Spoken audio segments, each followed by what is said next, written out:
They wish Get in. people can get in. Yeah, you know what I'm saying. Yeah. Like, and I get it, man.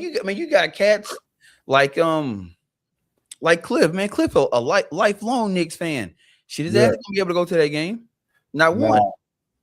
Yeah, and it's a sad situation, man. But at the end of the day, they got to make their money. Yep. At the end of the day, they got to make their money. Whoo, shit. Hold on, excuse me. Y'all gonna have to bear with me tonight. I'm gonna be sneezing and sniffling and shit. I can't help it, man. I don't know what came over me, man. But hey, we're gonna get through it. We got this game 4 popping off, man. Spike Lee in the building, of course. Adam Sandler, Chris Rock, Kylie Jenner, Chalamet, whatever you know how to say Chalamet, his man. name. Timothy Chalamet. Chalamet, Chalamet, however you say it, man. He in the building, man. But hey, we finna get started. Tip off just went. Wemby won the tip off, man. But hey, before we get started, bro, I got one question for you. What's that? You ready? Let's do it.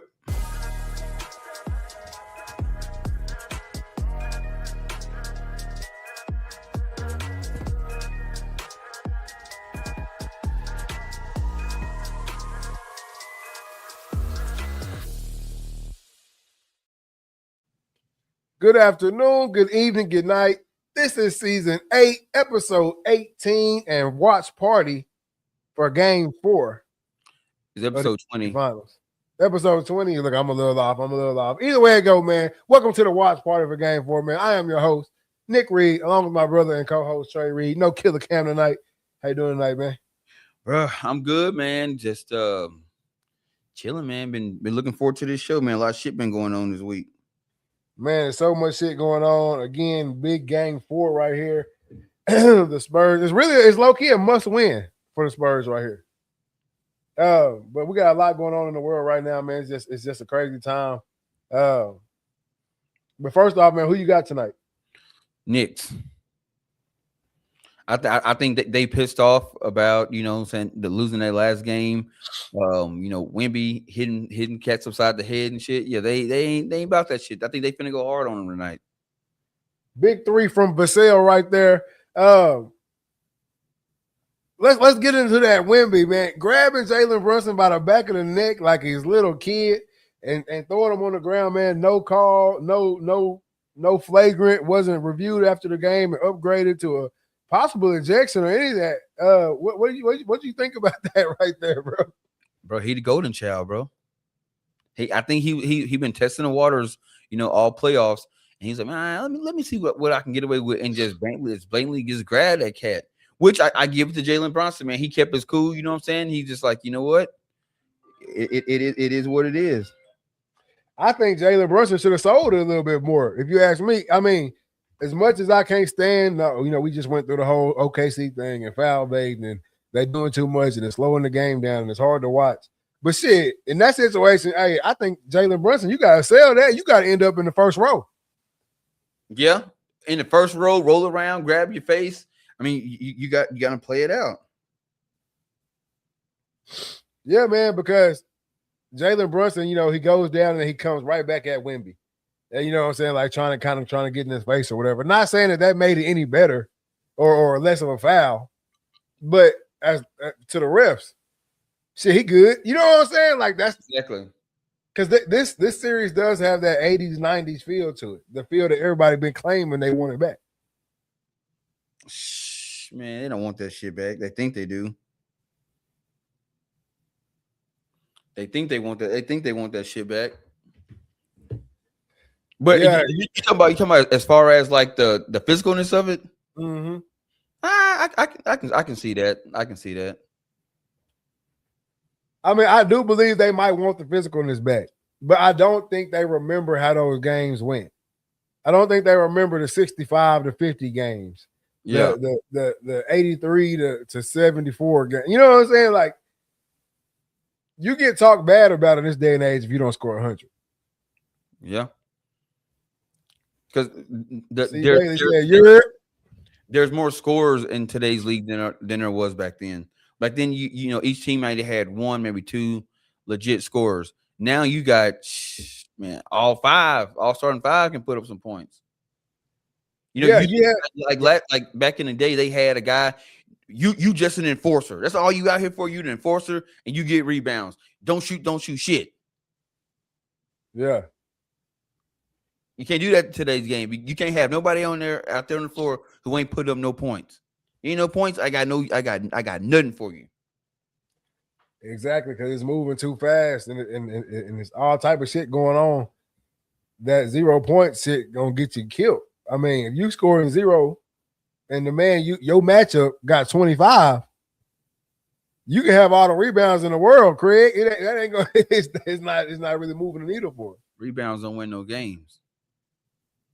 But yeah, I think this is I don't think people really want that 90s style back. I don't think if you had a game full of layups, I think the world would go crazy. Yeah, look at the WNBA. I'm gonna watch that shit. It's all layups.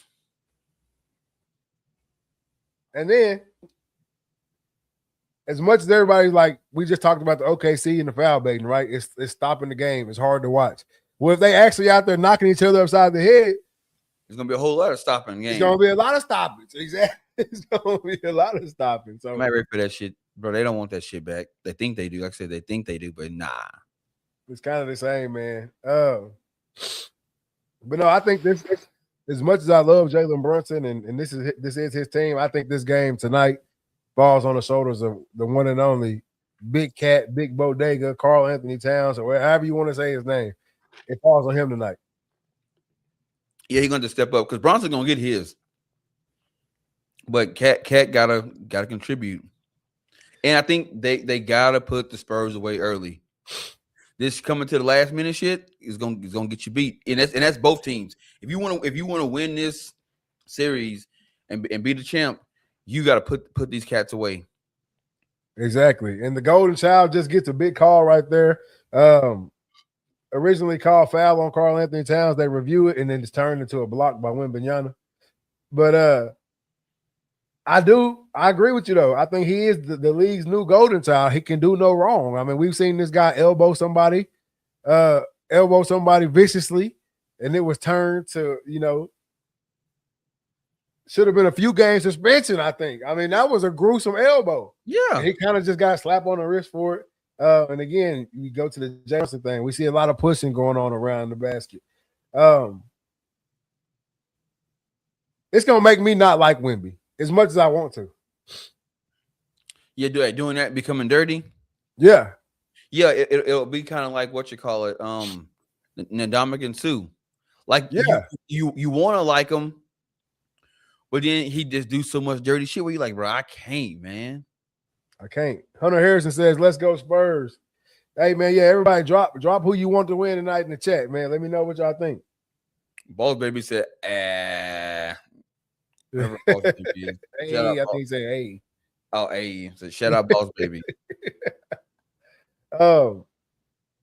San Antonio off to a 7-2 lead right now, man. 9:47 left to go in the first quarter.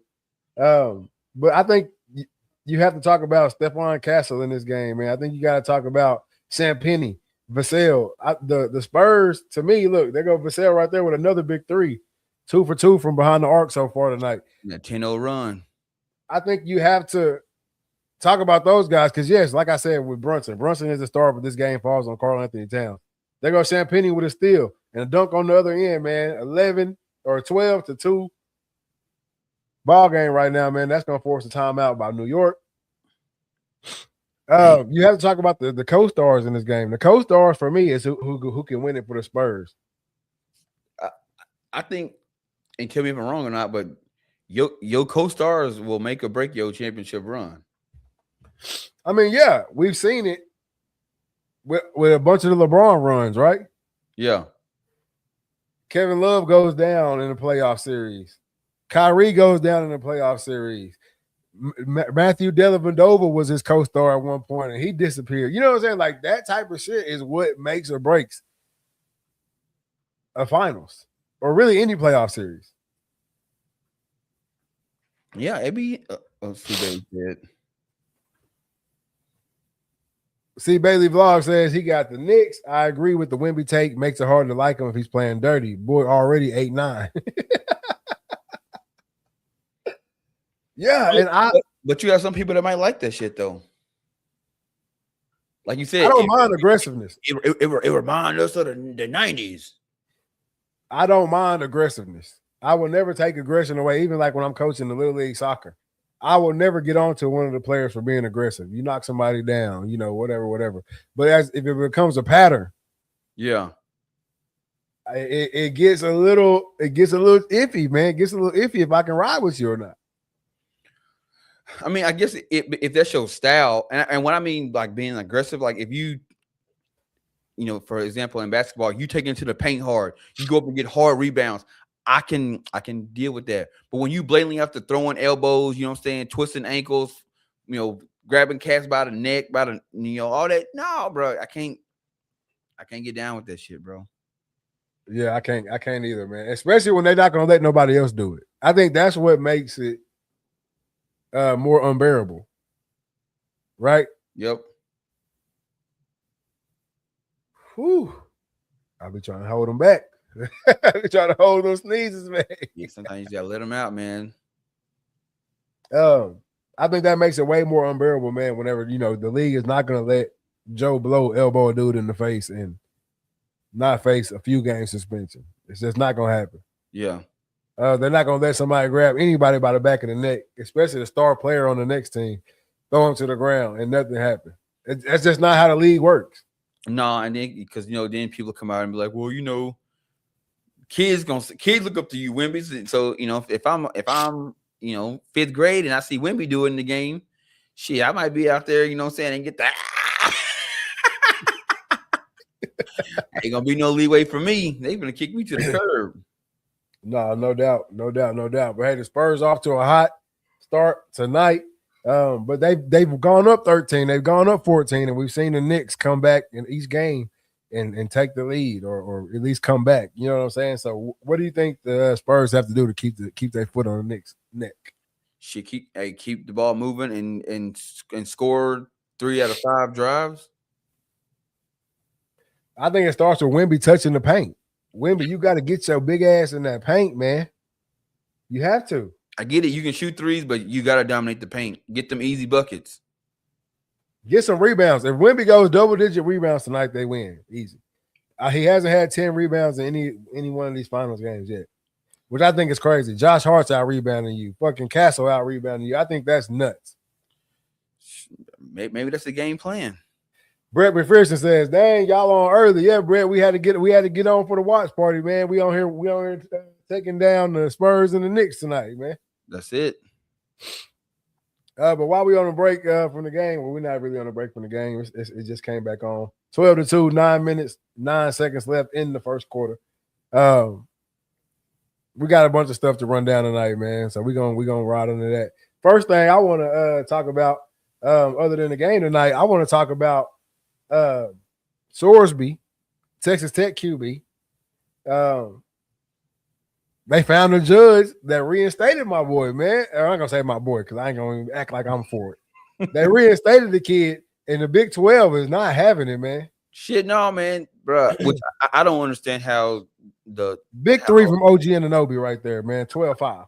I don't understand how our court system can get involved in something that's not a legal issue. Like that'd be like my job put me on suspension, then I go to a court and be like, "Hey, bro, they not letting me work," and they say, "Well, we got an injunction." I don't know what that shit mean. I probably should have looked it up, but he got an injunction from a Texas judge that's gonna make him eligible for the 2026 season. And like you said, man, the teams around the Big 12 are pissed off about it. The Big 12 commissioners pissed off about it, and it's like, they're threatening to boycott playing Texas Tech, which I don't know what that does. Does that, if you refuse to play them, is that a forfeit? I think so.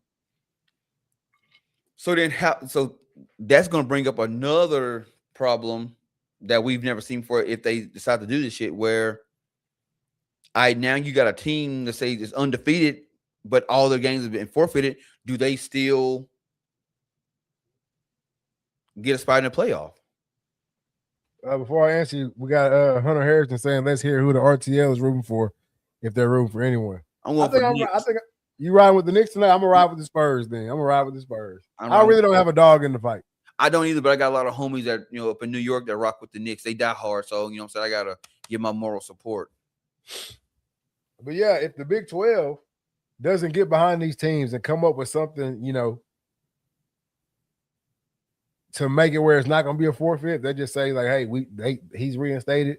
That is what it is. They're going to line up to play. If y'all don't show up to play them, it will be a forfeit. Yeah. So you'll have Texas Tech go undefeated in their conference. I mean, that's just it is what it is. I mean, you don't. So if I'm a coach, I'm like, man, there's no way we can. Let's just say it happens. Yeah. There's no way. And won by Josh Hart, man. 14-9 with a chance to shoot another one. There's no way we can go all season not playing a game, get in the playoff, and expect to be worth a damn. So you think, was there any games that might be able to pick up during the season? It's going to be hard to pick up games because, like we know, the schedules are set. Shit. I mean, hell, Louisiana Tech got too many games. So like the schedules are already set. It's not like you can call your homie and be like, hey, man, week 7, Arizona don't want to play us. Can we pick up? Yeah. So I don't know what that be. I don't know what that would look like. 35U. I know a whole lot of cats that they'll accept that game. Should we? We going to Lubbock. Man, broke off down there, man. They gonna quit their job and they make that trip. Man, we might get a scholarship or something, man. Halftime 200-0.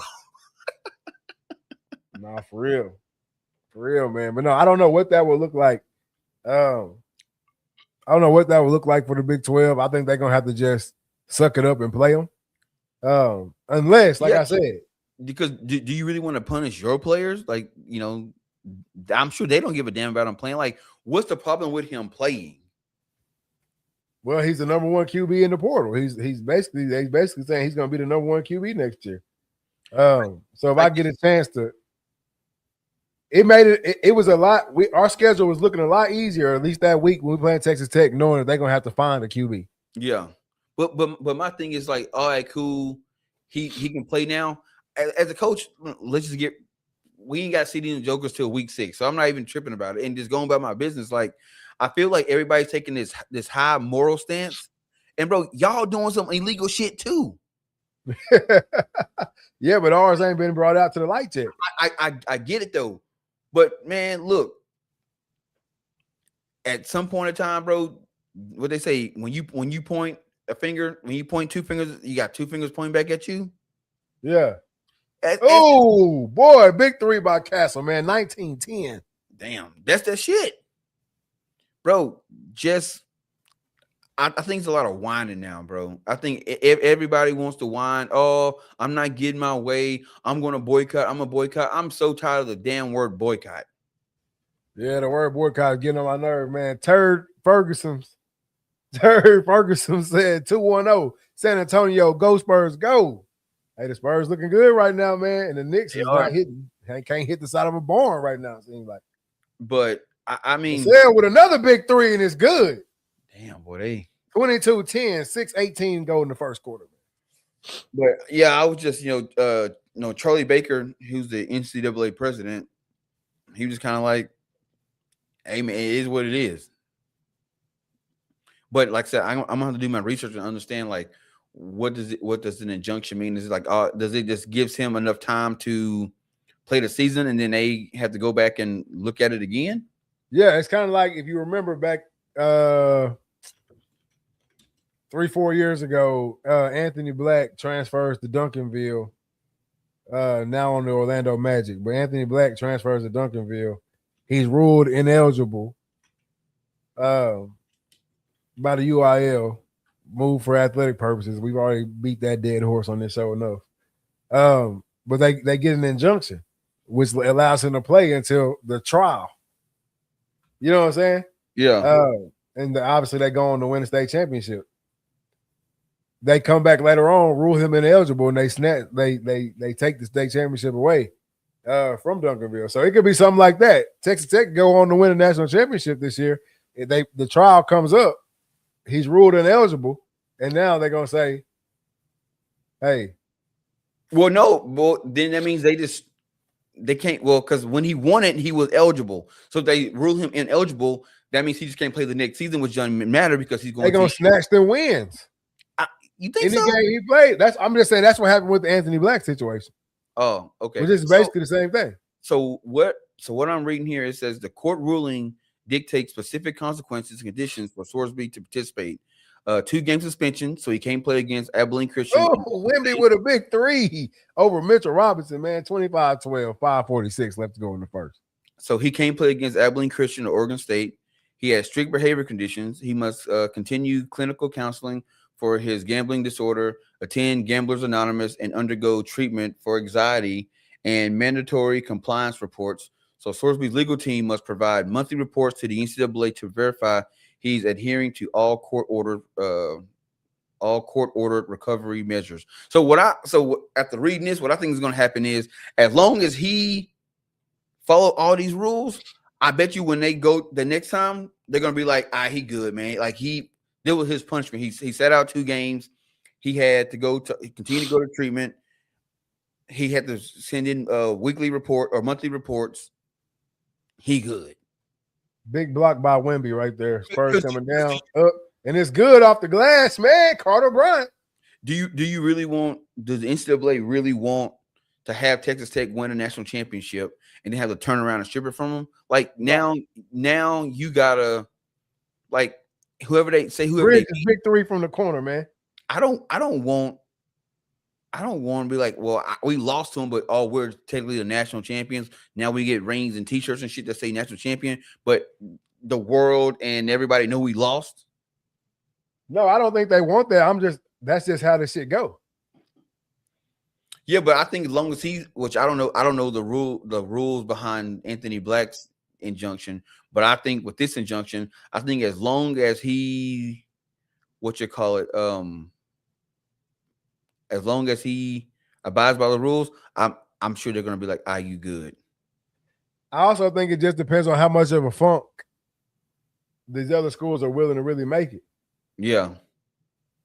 You know, if they're going to say a little bit and then back off and still go through with it. But if the Big 12 really stand up 10 toes down and say, hey, we're not playing. If he play, we will not play. They are going to kick him out. Who, Tech? The NCAA. They can't. They're gonna rule. They're gonna have to do something. Because the Big 12 say we're not playing Texas Tech. We will not play them. Because the injunction blocks them from doing any more. They can't even meet on it. So you cannot override. You are a state funded school. You cannot override what the state is saying. Yeah, I don't know how they're gonna deal with that. I just feel like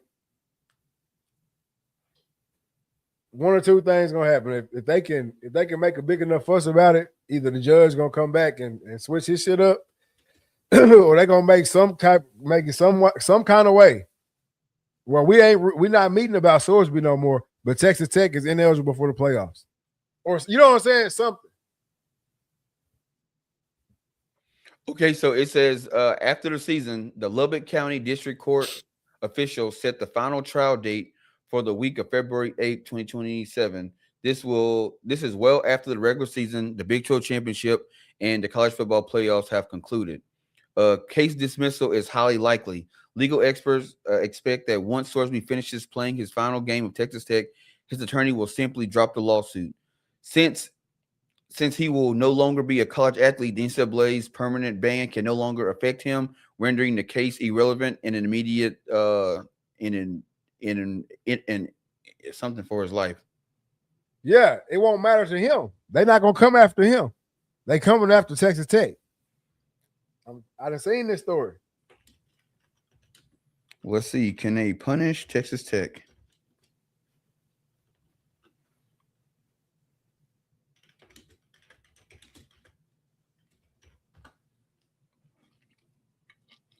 It's gonna be y'all don't believe fat meat greasy type of situation.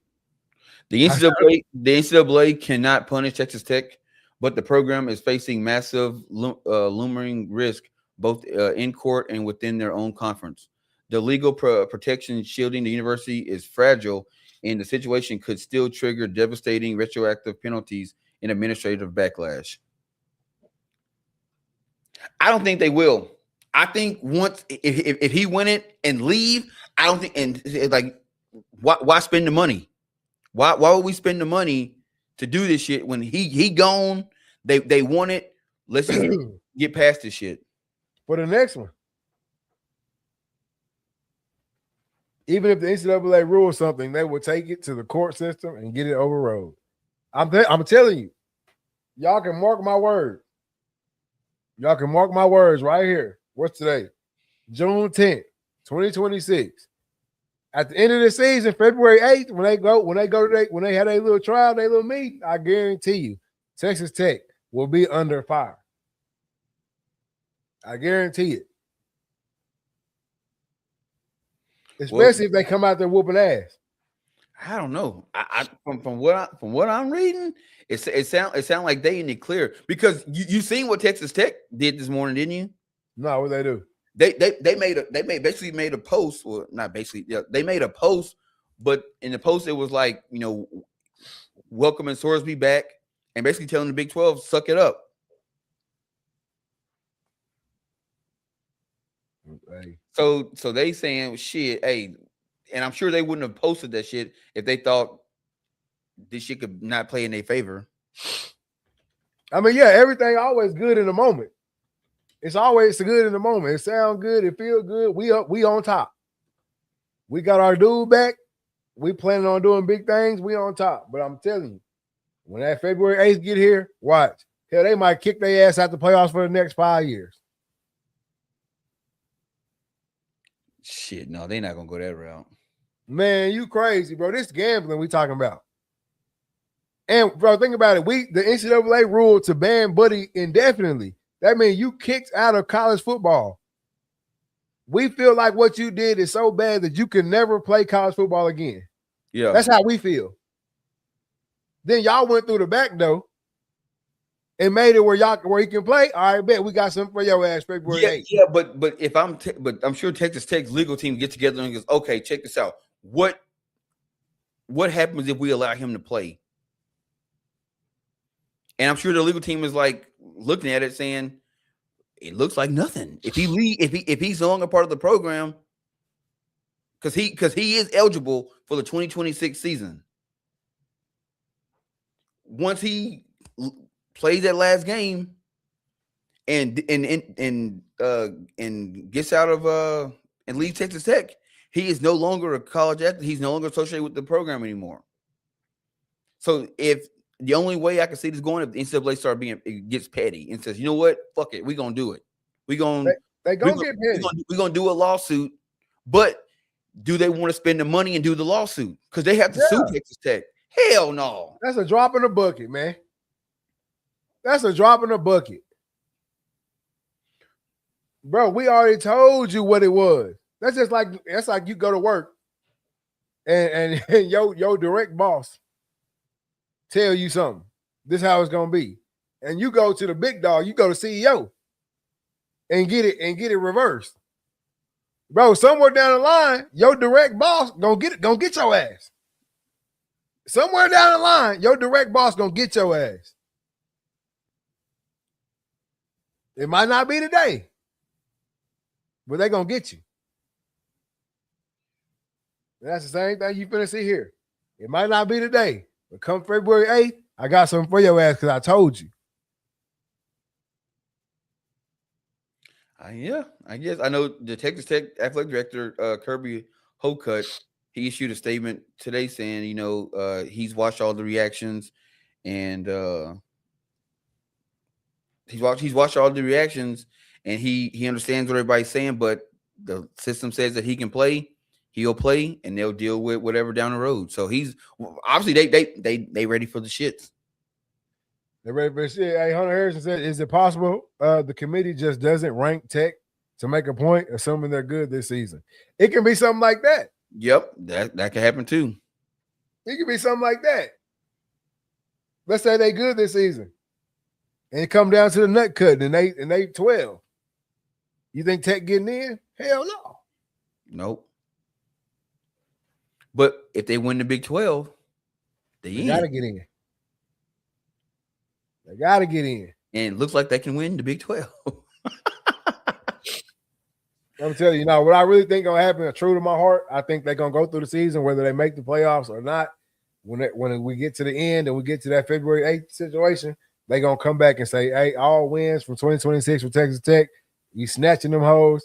If they got a Big 12 title, we snatching that hoe. If they got a national title, we snatching that hoe. Oh, yeah, also, they not eligible for the college football playoff for the next 2-3 years. They're not gonna do that. Shit. They're not gonna make that big of a deal out of it. I believe it. Mark my word. They thought that what he did, they thought was deemed you can't play college football no more. I get it. So what makes you think they won't make a big deal out of it? That's the biggest deal there is. Because they're not going to cut their nose off to spite their face. Shit. We already did it. I already told you he can't play. That right there don't hurt them. Him not playing does not hurt them. But they're Texas Tech not making it don't hurt them. They're not going to punish an entire program of kids because when this guy is gone. Yes, they've done it before. I don't think they've done it before. They snatched wins before. Because I think if that was the case, they would go ahead and tell him that. Y'all do How know long was USC? How long was USC not bowl eligible? Yeah, but there was no injunction. I'm just saying they will. Reggie Bush was gone. Yeah, but there was no injunction. I'm just saying but Reggie Bush was gone. They still punished the program. And then come to find out that shit wasn't even real. So they did that shit off some shit that wasn't even real. But I guess here's the thing about it right here. Let's just say they do that. Terry Ferguson says Tech has one good season and they act like they big dogs. Yeah, but look at the money they spent though. Yeah.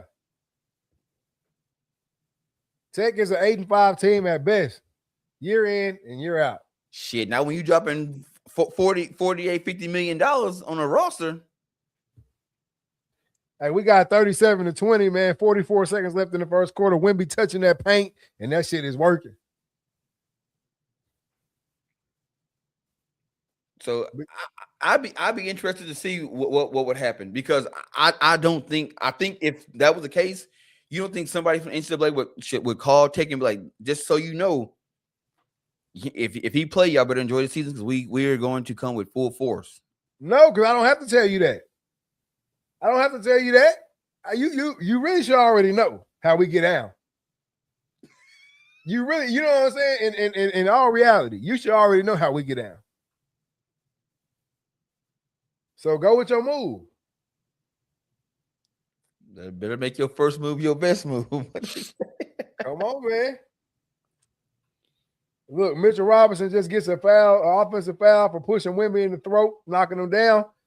That's the shit I'm talking about on that Golden Child shit. Oh, they reviewing it right now. See what I'm saying? This Wemby shit really getting out of control.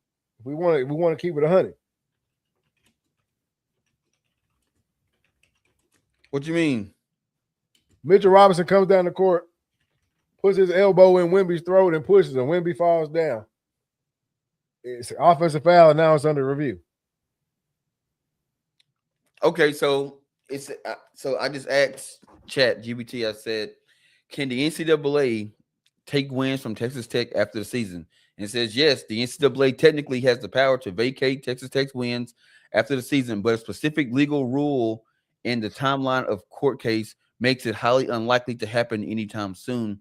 The NCAA has a mechanism known as the rule of restitution, which allows the organization to retroactively strip wins, impose postseason bans, and claw back television revenue if an ineligible athlete plays under a court injunction that is later overturned. So what has to happen is season's over with, and they have the trial. And if at the end of that trial, if they deem him ineligible, then yeah, they can vacate the wins. They have the power to. 'Cause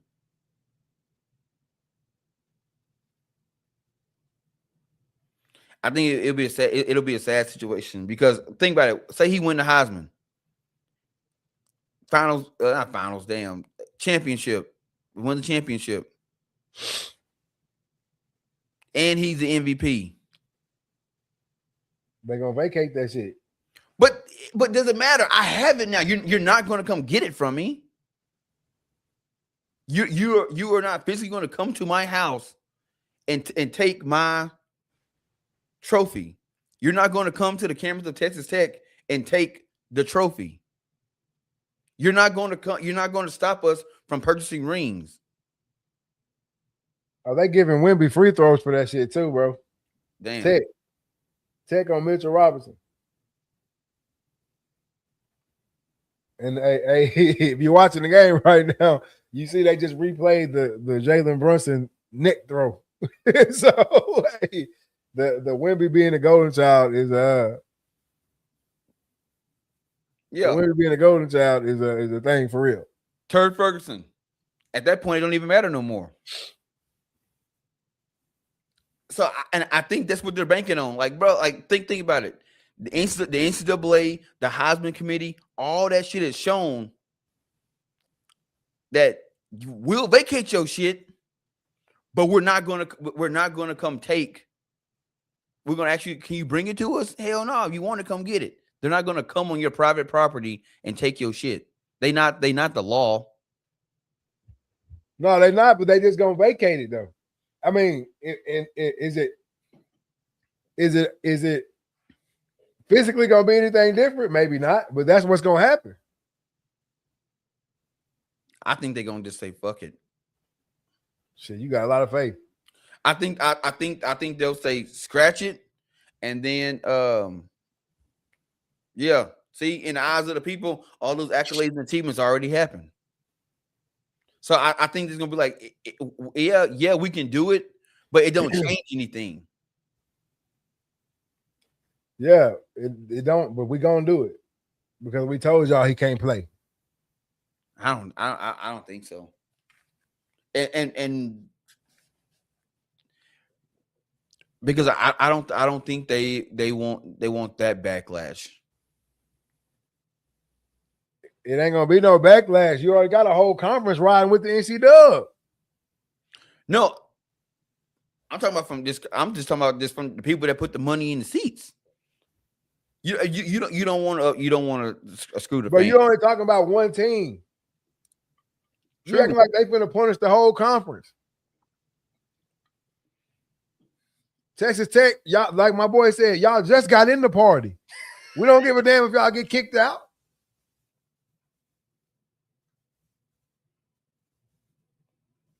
But look, NCAA is petty. They for sure gonna get it back. Yo, but guess who's the judge of the trial?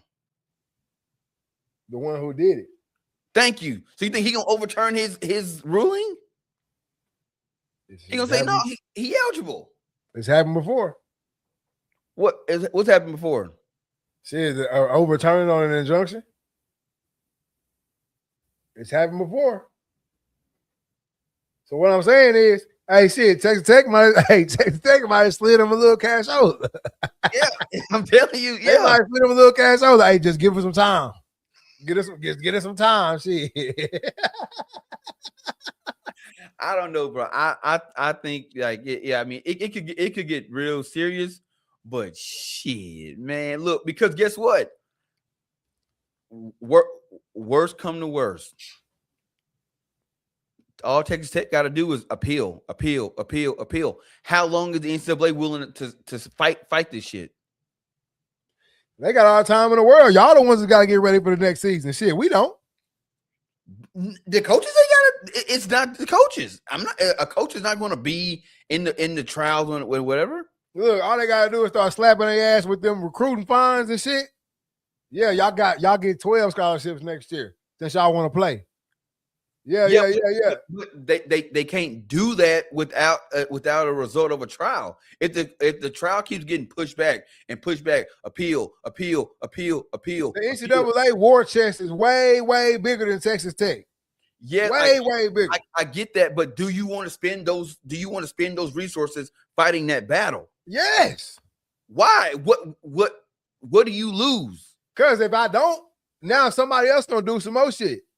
Somebody else gonna do some more shit. It's a slippery slope. So I'm gonna smush Texas Tech ass to let everybody know when I say something, that's what I mean. Shit, no, bro. You crazy. You crazy. Because I'm gonna tell you why.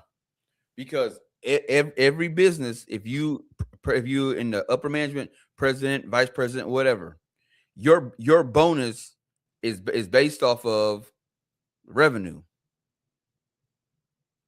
If your revenue starts going down because you're spending a large percent of that on legal battles, now you eat into your money. How much do you want to eat into your money? Bro, I'm trying to tell you. I hear what you're saying on that. And in normal situations, that is correct. So but in this situation right here, bro, we have to make a point. But then what happens if you make a point and lose? We're not gonna lose. No, because then guess what? So now it goes from state to what? Federal. Then after federal, then it goes where? Supreme Court. Do you want that shit to go that far? We not gonna lose. It's not even gonna go that far. We not gonna lose. You don't think SMU fought they shit? You don't think USC fought they shit? You don't think any of these schools that ever fought back against the NCAA? I'm sure. We're not losing. I'm sure they have. But and the NCAA came out on top. I don't think anything like if it gets that bad. If it got that bad, and where it goes up to the Supreme Court. If I'm an NCAA, this is just me. I don't want to lose because if I lose, I can't go back. Do you? So, but I mean, unless you are 100% sure we gonna win this shit, if you lose that first injunction, you lose that first thing, you gotta drop it because if you lose it, then you screwed because now it's what you call it. Is what you call it. It's if you push it, then and you lose. Well, now the gate's open. You can never go back. So the best thing to do would be to drop it, and as long as you drop it, there's no president. So if someone do it again, you can slap their ass with it, bro. That's if you let them make it, you lose. And the NCAA ain't even taking no losses, fam. No, I know. I get that. But what I'm saying is it's better to not have nothing on the record than to have something on the record. Because you don't know what's in the mind of that particular judge. Because he can say, hey, he ain't part of the school anymore. I'm overturning y'all's ruling. Woo, De'Aaron Fox in his bag tonight at 2 trays in a row. 47-25, 10:45 left to go in the second quarter, man. But no, what I'm saying is, anytime it come down to the slippery slope game, right? Anytime it come down to hey, if we let them get away with this shit, we're going to be washing their drawers and clipping their toenails. Anytime it come down to that type of shit, bro, they going to go for broke. They going to go for broke. We can't afford to let it look like we bitched out. We said he couldn't play. They went and got an injunction. He played, and we didn't do nothing. Yeah, but that's not in their hands anymore.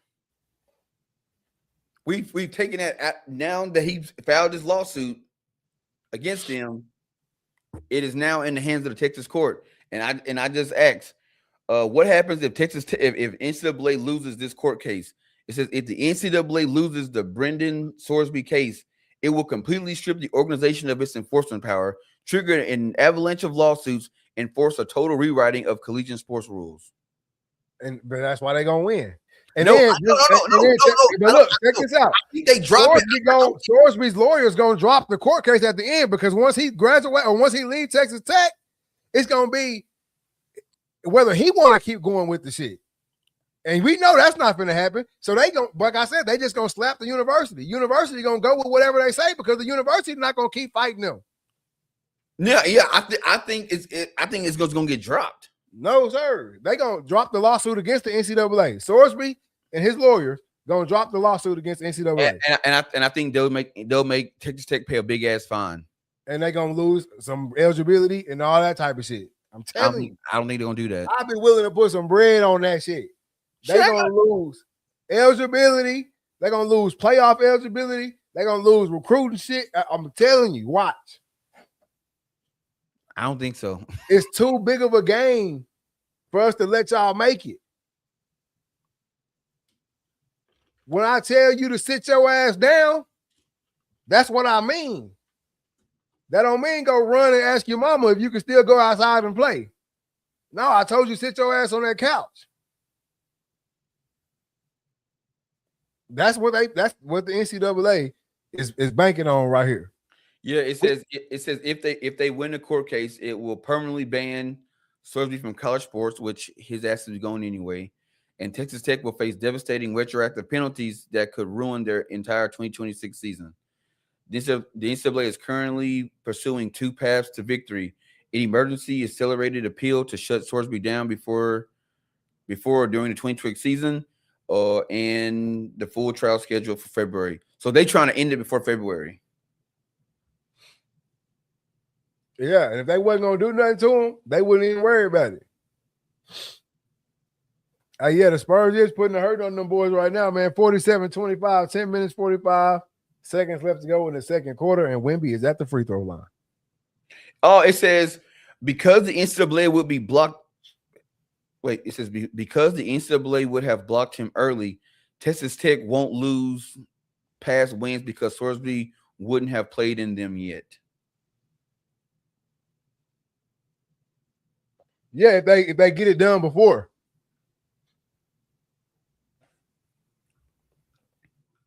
Yeah, if they say if they win, every win erased. So yeah.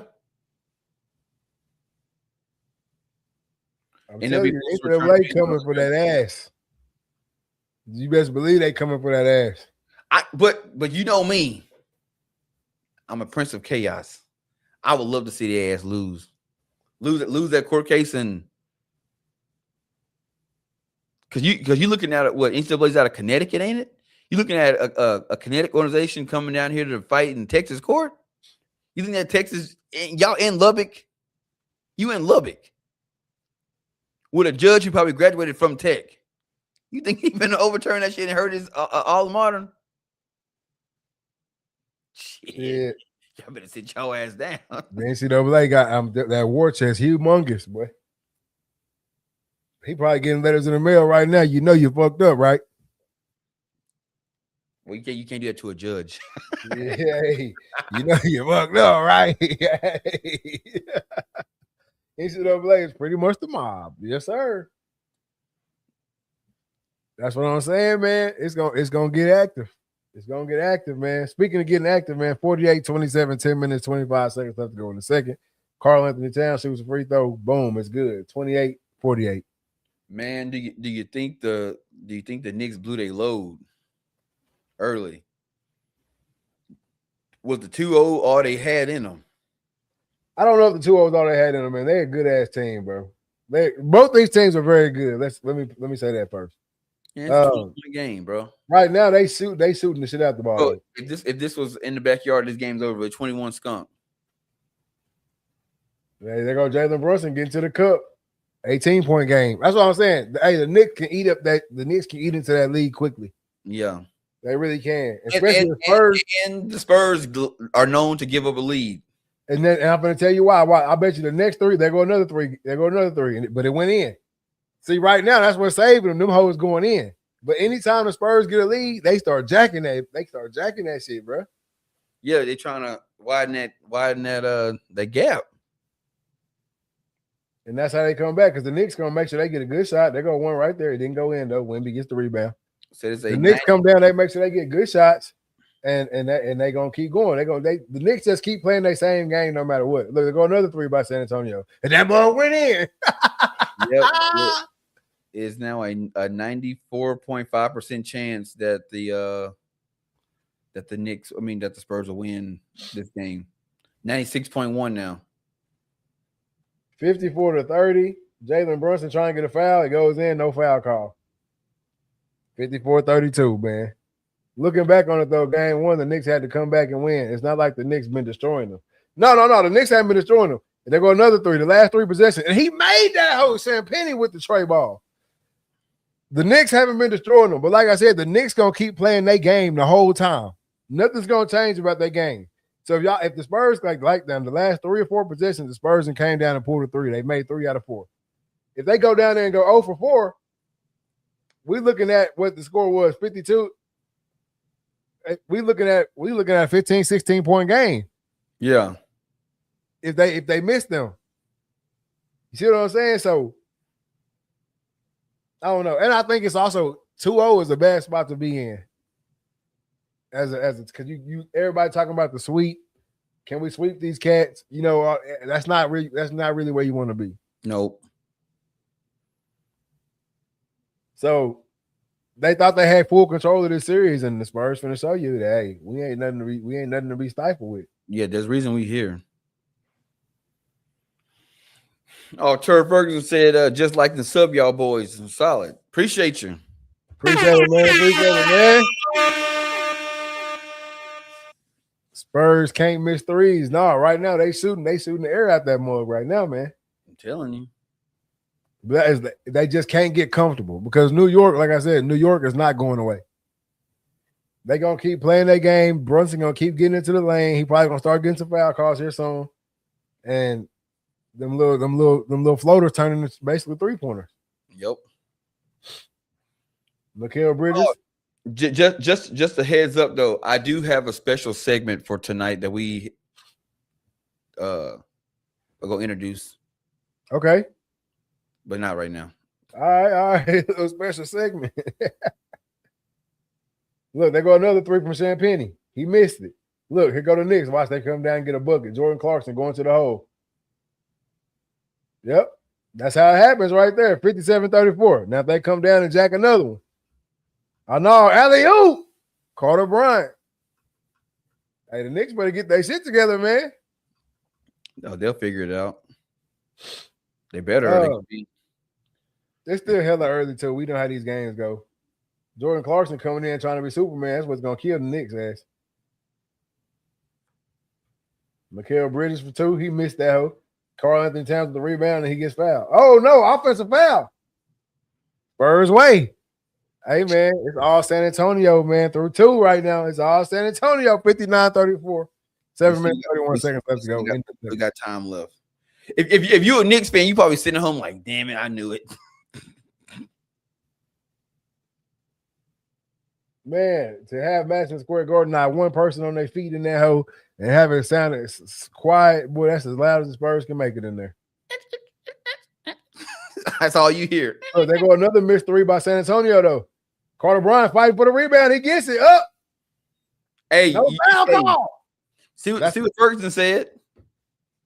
Vegas gonna make a call during halftime. Hey man, we had the Knicks. I forgot what the point spread was, but shit, hey, y'all better make this shit close. I ain't trying to pay out. Hey, look, Cornette is not Wemby, so all that pushing and shit on Cat, they're not going for it. Yeah.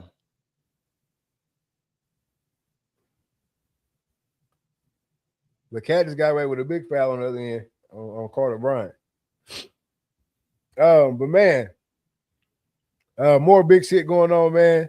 Nick Saban calls on Congress to bring order to college athletics. This has been a big story moving on right here, man. And I thought it was crazy because they did pick an anomaly to show, but they picked linebacker out of deep 3 from Brunson. They're gonna try to say the foul was on the floor. Is New York getting hold in their own building tonight? Shit, probably. They're gonna replay it right here. He just hit a deep ass 3. It's gonna be a 4-point play if they get it right.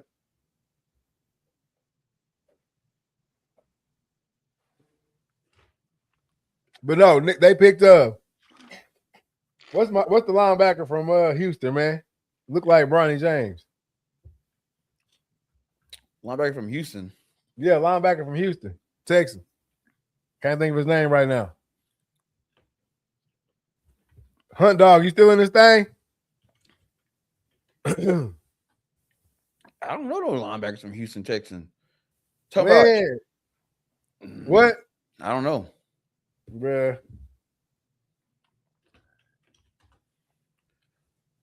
Look like Bronny James, Yeah. Jamal Hill, No. Azil Al-Sher. No. Well, shit, I don't know. I don't watch Texans football. He's got paid all that money, man. From the one from Will Anderson. Will Anderson. He a DN. Man, he a linebacker. He's a DN. He a damn linebacker. But anyway, they used Will Anderson. They showed him when he was 17. They showed him when he was 25, which is now Will Anderson Jr. Oh, that's why they was having those comparisons up. Yes. I did say, God damn, he made a. Yes. So Nick Saban is upset about these guys getting all these extra years, being in the league when they 25, you know, or being in the college football when they 25 and 26 and shit or whatever. He's like, man, the shit is borderline illegal. You know, it's a grown ass man for real, playing against kids, right? So they put the Will Anderson side by side when he was 17 at Bama, and then when he was 25 with the Houston Texans or whatever. Which I think he's an anomaly to show because damn, I mean, he everybody makes a jump obviously from 17 to 25. But he was already a freak at 17, and then when you see him in the league, you're like, damn, he was small at 17. Yeah. Oh, but when you see those pictures side by side, it really puts it in perspective. Like, damn, man, it really ain't fair. So give me your take on that. What, on the Will Anderson thing or the just in general? Like, obviously you see the comparison of the Will Anderson beside itself. But what do you think about these guys being 25, 26, still in college, man? You think it's fair? You think it should be stopped? What do you think? I think it's fair because if think about it, if everybody is getting that same amount of time, then now I can really focus on development to my young guys. When I bring a guy in that's 17, 18 years old, just know you coming in here, you won't play for a minute. Your first year to 2 years is gonna be you getting developed. And like you said, they showed an anomaly, bro. Not everybody's gonna make that huge growth. Everybody's genetics aren't the same. Yeah. So unless you can give me 3-year comparisons, I need 3 years of data.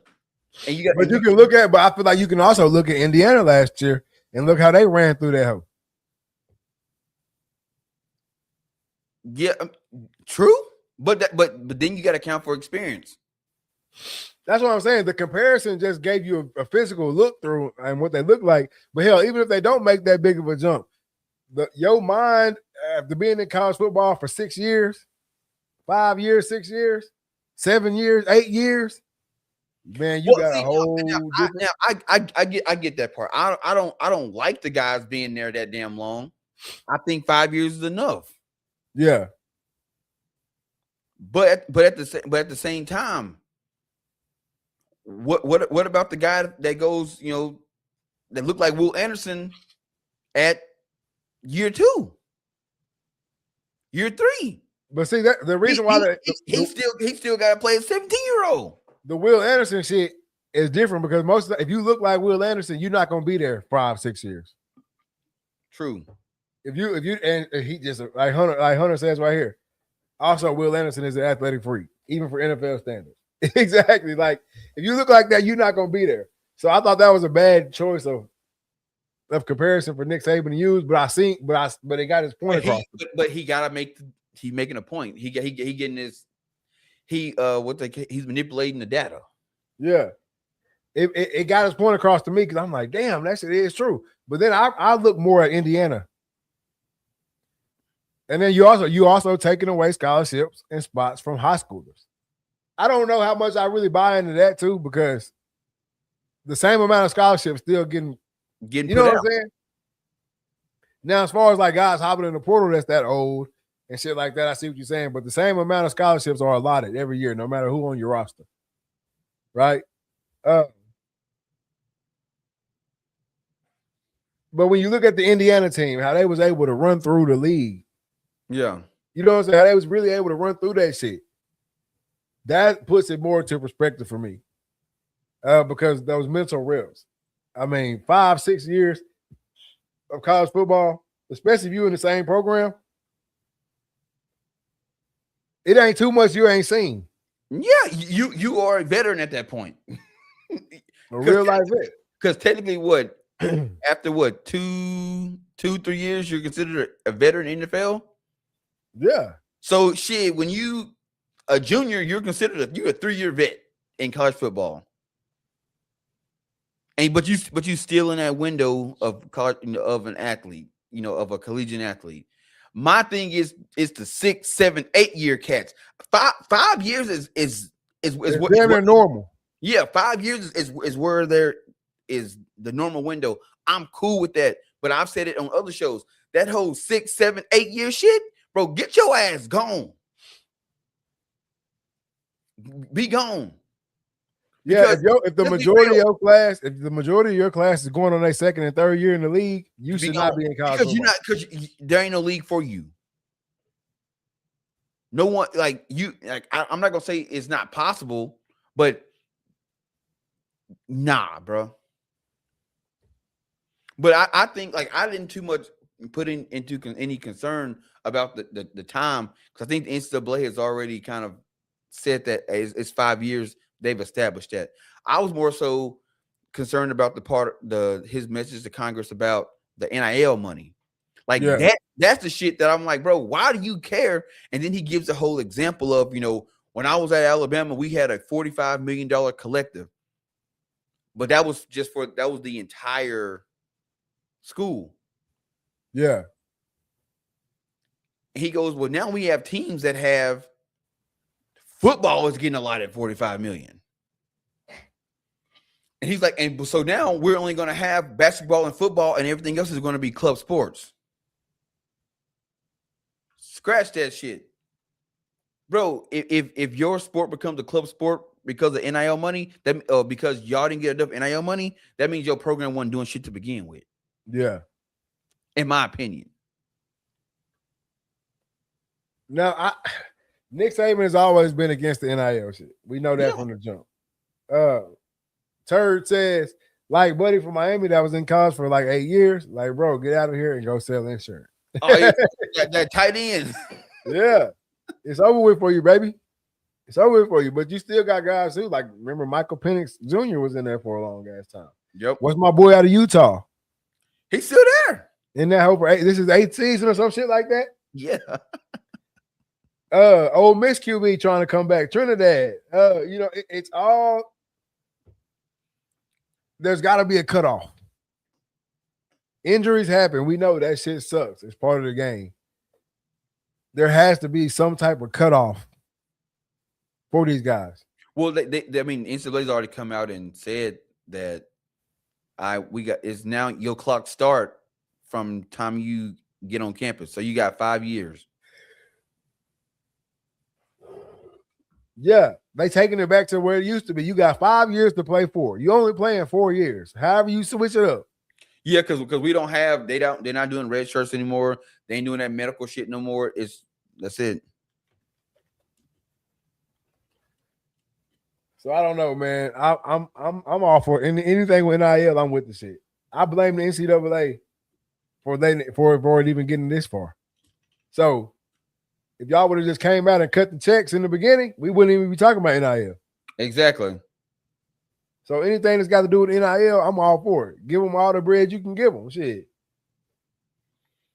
I'm never gonna be for not getting the players money. As long as everybody else making money, I better be making some goddamn bread too.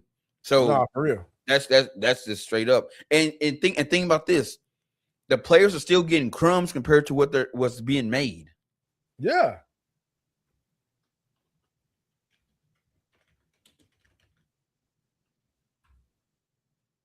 What's that quarterback's name? I can't remember his name.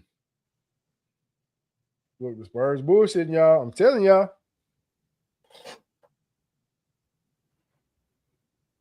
Oh, Cam Rising. He actually had to retire. May 7th, he retired. Retired. So he was going to play this year, but he broke his hand, so he retired. It says former Utah QB Cam Rising retires from football due to hand injury.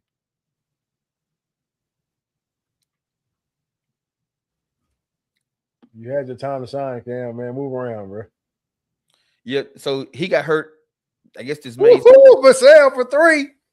Yeah, it says former Utah quarterback Cam Rising announces Wednesday that he's retiring from football. Rising, 25, started 3 games last season before suffering a season-ending injury in his throwing hand. He posted Wednesday on social media that 2 orthopedic physicians had advised him to give up football because of his hand. So that was last year. So yeah, last May he decided he was done. So yeah, so he's not there anymore. They're jacking shit, y'all. So then that joker could have played last season. Yeah, how the hell you retire? Actually, he was getting paid. That's how he leaving a job. He said, "Ain't no way he's still there." Bro, I want to say somebody got granted a 9th season this year. No, I think there has to be a cutoff, man. I don't even want to use the word fair, right? Or not fair.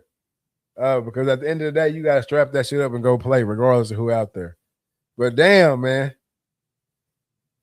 Folks don't remember that he started the University of Texas in like 2018. God.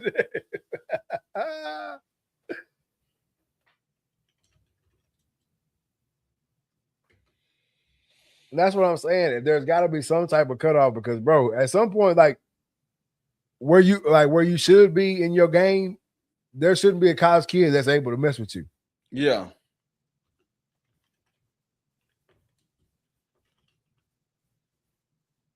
See, who's the oldest college? Mitch Griffs from East Carolina. He 7th season. This is 7th season. That's too much. I ain't never heard of you, bro. I ain't never heard of you. Mitch Griffiths. What position is Mitch Griffiths? Quarterback. That's too much, especially for a QB. You know, old lineman and shit. Does it suck? Would it suck to be a D lineman playing against him? Yeah. But he ain't really just putting too much on the game. But, bro, that QB, a running back, a linebacker, a safety, somebody 7 years, bro. There ain't nothing you ain't seen out there. So you got Monty Harris, which he's 30 years old. He playing Arkansas, but he went and played baseball first, right? Yeah, no, you gotta say years. You can't really say age because some cats come in like him. He came in from MLB and all that. So shit. you got John Emery. He's played for UTSA. He's on his 7th season, running back. Jacob Zeno. He's quarterback at A&M. He's on his 6th season. Shit, he's backing up. You might as well hang it up since you ain't even starting.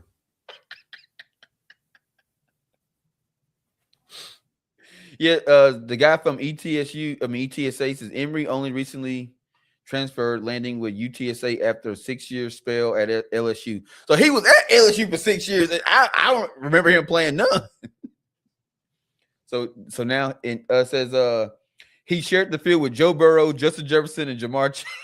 And look, them cats re-signed and some more shit.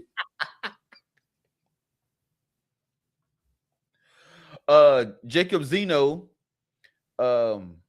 he played with Jalen Hurts. Damn. How long Jalen been in the league? Hunter Harrison said he's still holding on to COVID year. Jalen Hurts he done lost the Super Bowl, won a Super Bowl, won MVP, re-signed for some millions, and you still playing. Hey, Terry said, bro, go work at the factory at that point. Time to punch that clock. Bro just want to be on campus at that point. Hey, what's that movie? Well, National Lampoons. What's that guy's name? That was he lived on campus. Not Ferris Bueller, but I can't remember his name now. I don't now. The joke is past. Hey, San Antonio not letting up, man. 71-42, 3 minutes to go in the second quarter, man.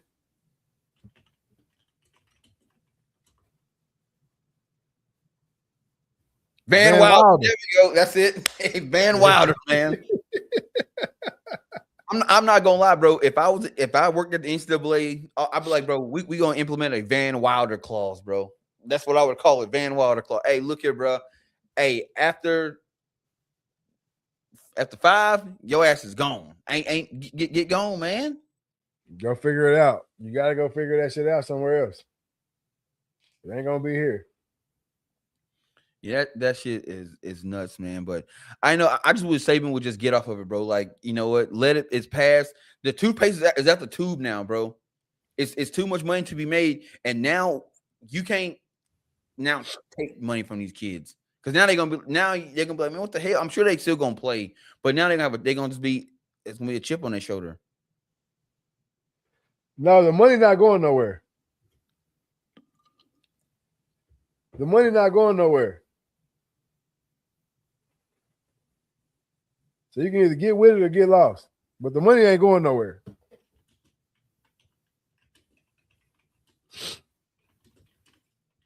Jumping back down to the high school level, man. Florida approves open division for all high school sports, man. You can go where you need to go.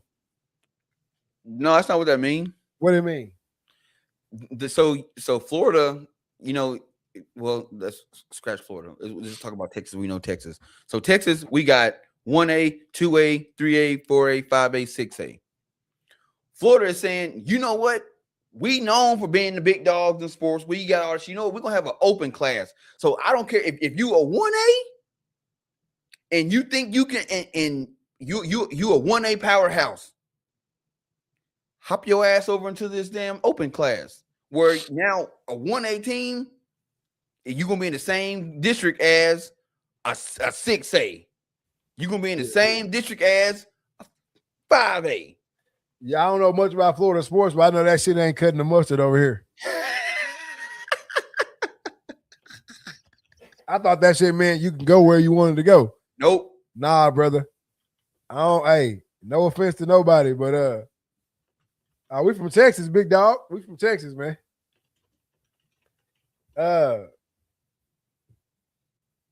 That shit ain't flying over here, brother. I don't even want to say no schools' names because I said some schools' names on a TikTok clip, and damn. So I don't even want to say no school's name, but you know who you are. You ain't beat none of them. You ain't boy. You gonna get how your fucking hospital bill gonna be high as hell. So it says Florida's High School Athletic Association approved an 8-team open division for 11 high school sports, starting in 2026, the 2027 school year. The top-rated team statewide will compete in a separate championship bracket, regardless of their traditional class.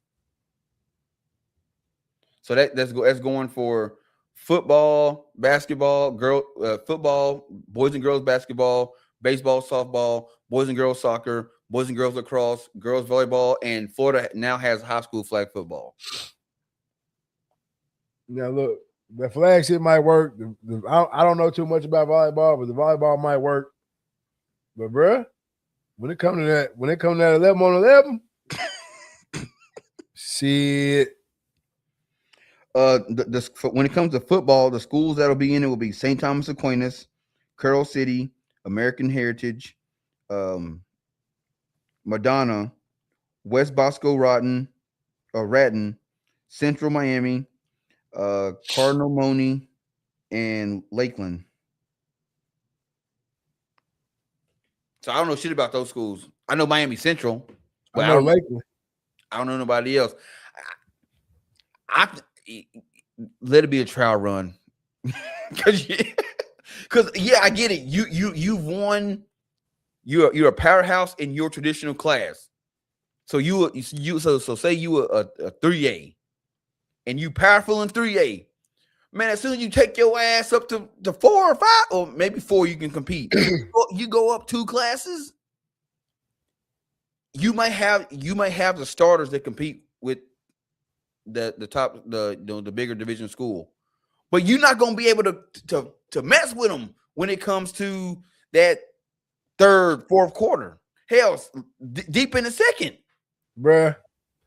Think about this shit right here. Like, let's just say 3A, right? 3A is Liberty Islo, around here in this area. Liberty Islo, Atlanta, Hooks, Redwater, DeKalb, Queen City. All right. Could you imagine them playing DeSoto, Duncanville, North Shore?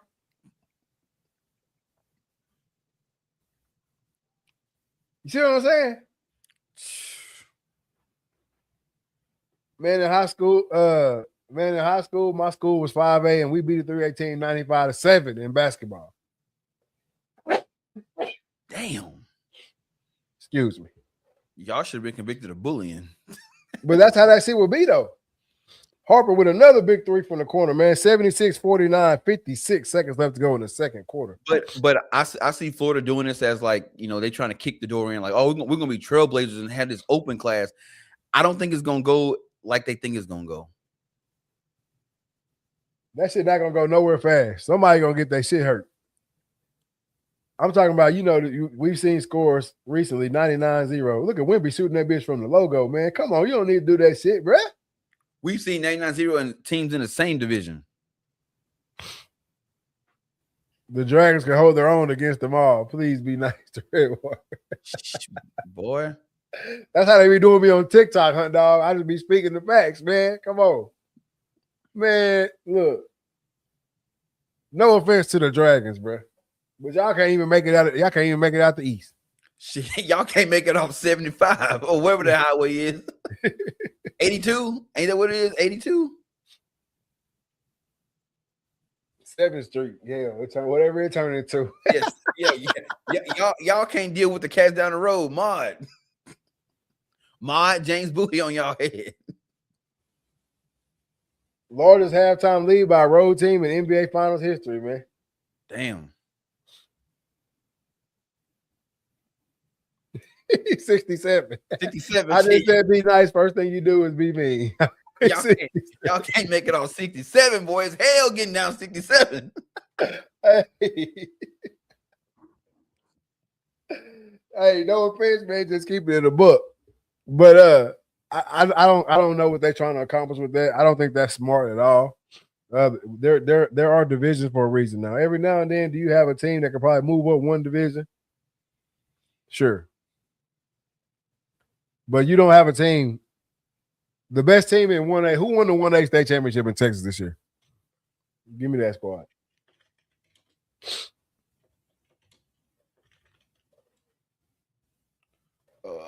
It was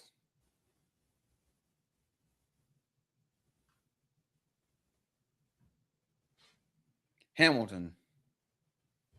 Hamilton? Yep. All right, man. Let me do a little due diligence real quick. Man, 5A teams in Austin and San Antonio can't even compare with 5A teams from the DF Dub in Houston. What do you want to know about Hamilton? I'm going to look at their roster real quick. I got a roster right here. How many did it tell you? Did it tell you how many offers or anything came off their roster? No, but it's fucking. I mean, it's huge. They got a lot of kids.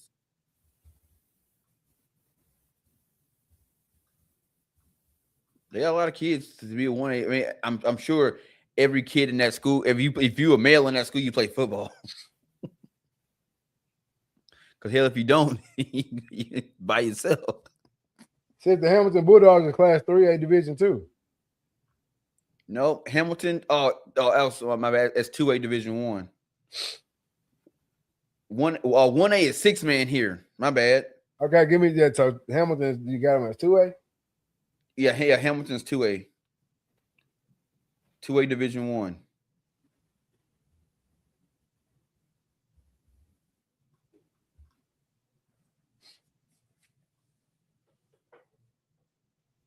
Yeah, Class 2A Division Championship led by head coach Ryan Mowat.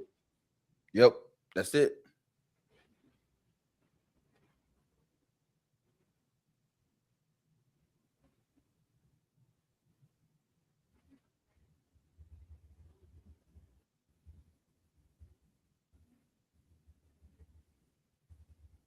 You moving slow over there, boy. I know, man. I can't get what I need to pop up, man. What you trying to get? I'm trying to see what if they got any college players on their team at all. I highly doubt it.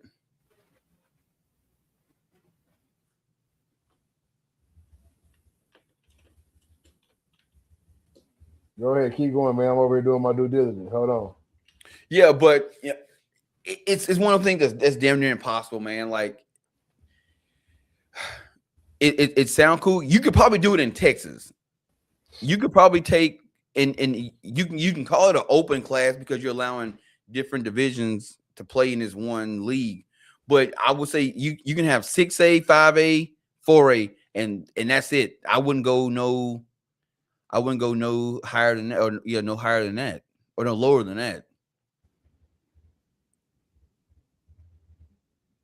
But then, how would you? I mean, I guess how would you do it? Would you put because you gotta have so many 4A teams, so many 5A, so many 6A, and then you got to mix some games up because you don't want your 4A to play 4A, 5A play 5A, 6A play 6A, and then the champion meet in the middle. Then it'd be ass McGrath. What most likely gonna happen is you're gonna have your 5A and your 6A meet up. Yeah. That's what's most likely gonna happen. And the fact that it's taking ChatGPT this long to give this answer out, I'm gonna go ahead and say what none. Say right what none. Oh, and that's where you lose your shit at. At the end of the day, most likely the team with the most college athletes gonna win that hoe. Yeah. The most cats with the skill level to go to the next level, they gonna win it.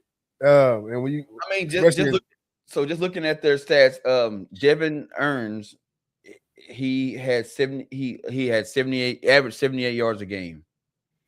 They running back, he averaged 121 yards a game.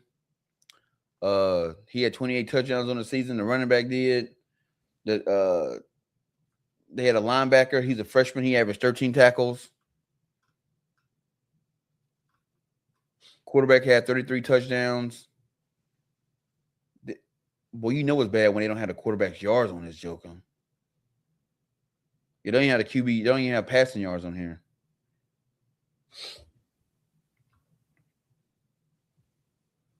So Easton Warts he led the league in tackles, 163, led the team in sacks with 13 sacks. He a freshman, damn.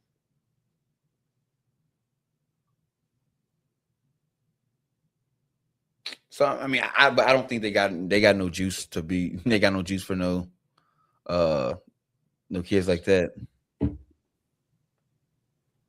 Michael Watt 713 says, "Go Spurs, go!" Hey, and the Spurs are rolling right now, man.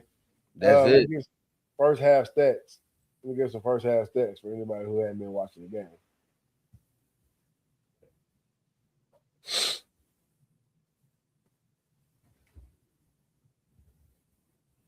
$76-49 is your score, man. Biggest halftime lead by a road team in the finals in NBA history right here, man.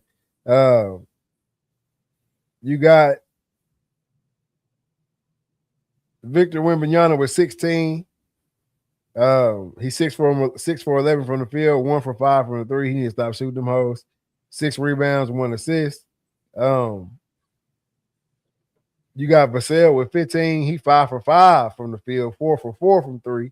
3 rebounds, 2 assists, 1 turnover.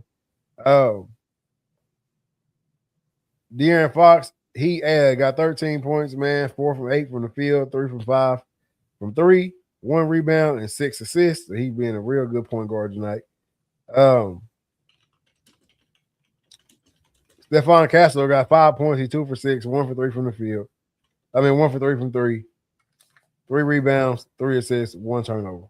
He got 3 fouls, though. Castle stay in foul trouble. But again, I can't take nobody's aggressiveness away. And Michael Watts also said Trump jinxed the Knicks. Damn.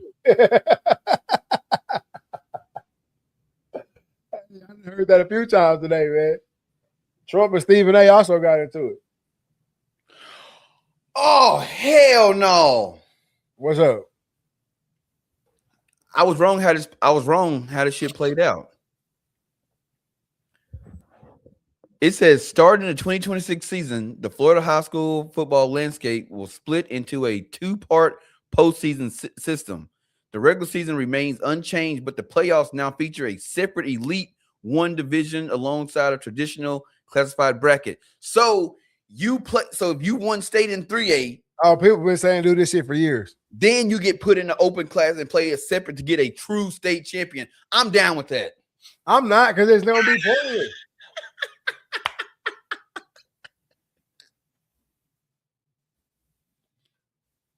It's gonna be pointless, bro. You might have your 5A, like I said, your 5A may be able to play with your 6A. If we're talking about Texas, your 5A may be able to play with your 6A. So your South Oak Cliff playing Duncanville or North Shore or somebody like that.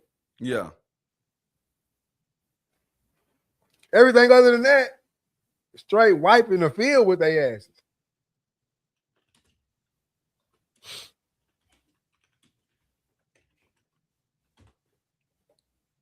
It's not plausible, man. It's not plausible, man. Let me read off these Knicks stats real quick. Jalen Brunson got 19, 6 from 14 from the field, 1 for 3 from 3, 2 rebounds, 3 assists. Mikal Bridges, or OG Anunoby, 14 points, 3 for 6 from the field, 2 for 4 from the 3, 1 rebound, no assists. Karl Anthony Towns, 6 points, 2 for 2. He got to shoot the ball way more. I told you this game's going to go on Karl Anthony Towns. I did not realize he was only 2 for 2. And he only got 3 rebounds, too. Josh Hart, 3 points, 1 for 1. You got to do more. Mikal Bridges, 5 points, 2 for 4. You got to shoot more. So Brunson has shot 14 times and made 6. Your next highest guy to shoot the ball is 6 times from OG Anunoby. Damn. That ain't gonna cut it. That's just not gonna cut it in the finals, bro. No, not at all. You gotta turn up.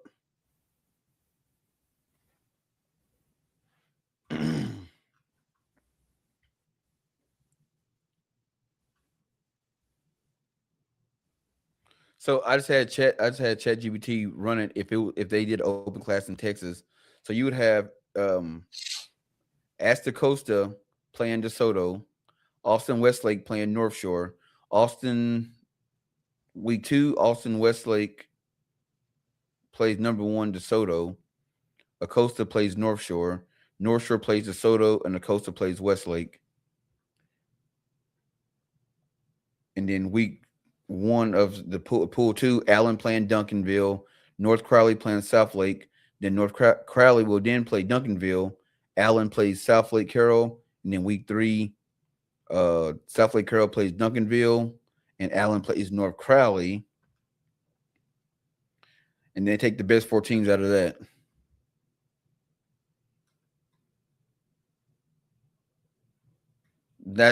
It wouldn't work. And then it says that Duncanville will win it all against North Crowley. I finally got my answer. They didn't have nobody. They haven't had nobody go to college since 04. Damn. And they had 2 people go back to back, 1 in 02, 1 in 04. And there was Adam Yancey Boatner and Thad Boatner, and they was fucking brothers. That sucks. So you talking that, and you want to put them up against a roster with 15, 16 college athletes on it. That shit just, it's not going to work. It's just not going to work, man. Shit, no. But what do you think the Knicks got to do to come back in the second half? Man, they got to get back to playing Knicks ball, and they got to take advantage of possessions. You can't be going on 10-0 runs. You can't let the Spurs have 10-0 runs. 12-0 runs. That shit does not this point in the season. You can't. Yeah. Because now y'all dropped this game tonight. Now it's 2-2. You know, in the sports world, we say, "I we now we back even." So now they even out the series, and now they got the momentum going back home. Yeah. I think it comes down to, like I said, man, y'all got to figure out a way to get Karl Anthony Towns involved on the offensive end. Yep. He done made both the shots he took, shit, but he only 2 for 2. You know what I'm saying? He's only played 8 minutes. He in foul trouble? Oh yeah, he got 3 fouls. So he gotta figure out how he gonna insert himself on defense and be aggressive without fouling. And then he's also y'all gotta figure out a way to get him involved on the offensive end. Yep. You have to. Josh Hart, tonight ain't the night for you to do the Josh Hart shit you be doing sometimes. Tonight ain't the night. Right now you sitting with what, 3 points? You only took 1 shot. Shit, you might be the one with the hot hand tonight, but you can't find out because you ain't shooting at him. Exactly. The good thing about it though is just how the Spurs had this amazing first half. Should the Knicks can come out and have an amazing second half, and Spurs can have a bad half. Yeah, but this shit started out 0-0 in this first half. Yeah, but I mean, we've seen teams just melt down in the second half. Yeah, no doubt. If the Spurs come out settling for threes, if they go cold, because right now they hitting them hoes. Yeah. But if they go cold in the second half, I mean, the Knicks gonna at least make it a game. Yep. They're gonna at least make it a game, man. Hey, if you tuned into the show right now, man, make sure you hit that like button, hit that subscribe button, hit that share button over on the Facebook, man. Follow us. Stay tuned with us, man. We're gonna keep rocking out this hot content, man. If you're over on the YouTube page, hit that subscribe button. We got a new subscriber tonight, man. Shout out that boy Turd. Hit that subscribe button, hit that notification bell so you can know anytime we go live, man. Get over to the TikTok, Read, Talk, and Listen podcast over there on TikTok, man. Make sure you follow, hop in the comment section, man. Talk to us. We're gonna talk back. If you can't watch us live, man, make sure you get on the Spotify, download the Spotify app, subscribe to the Read, Talk, and Listen podcast, man. Take a switch in your pocket, man. We're gonna make your drives a little shorter and your day a little better. All right. Get over to the Instagram, man. Follow my guy DA_Dreaded Archer 17, and also follow myself, Big Poppy _ONE9. You are now tuned in to the RTL podcast.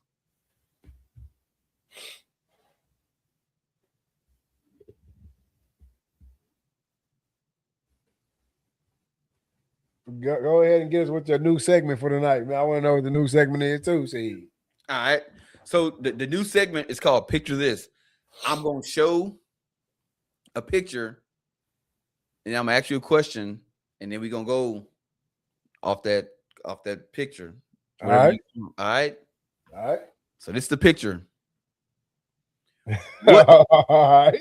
What when this picture surfaced, what did this picture mean to the college football landscape at the time it came out? Oh, when this picture surfaced, it was supposed to be the start of a new era. That's the first thing that pops into my head.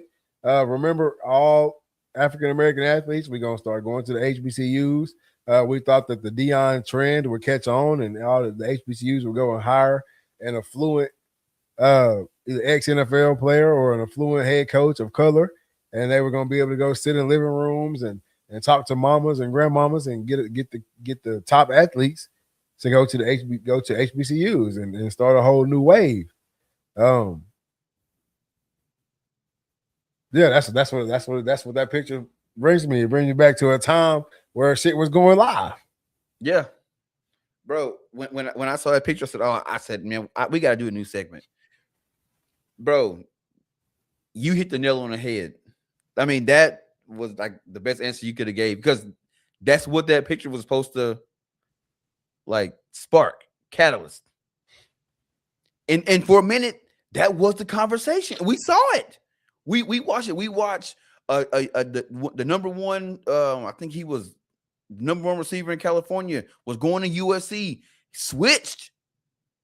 Now he's going to Howard. Yeah.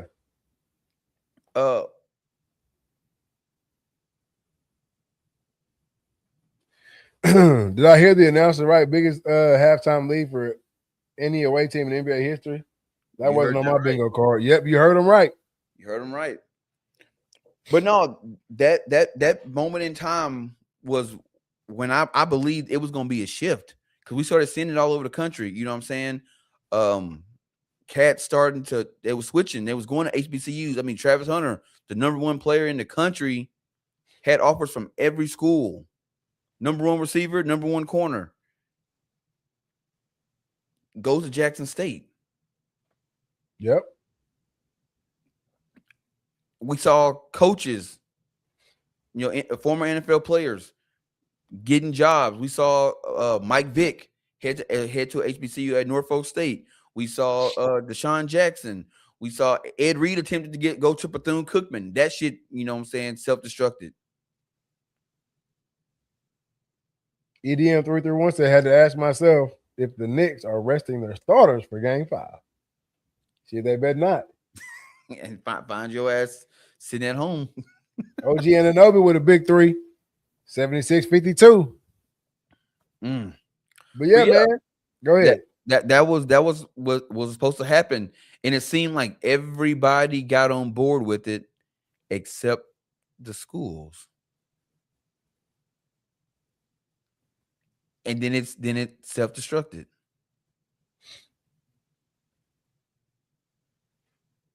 Wembanyama for three from the corner, and it's good. See, yeah, man. It was a big deal.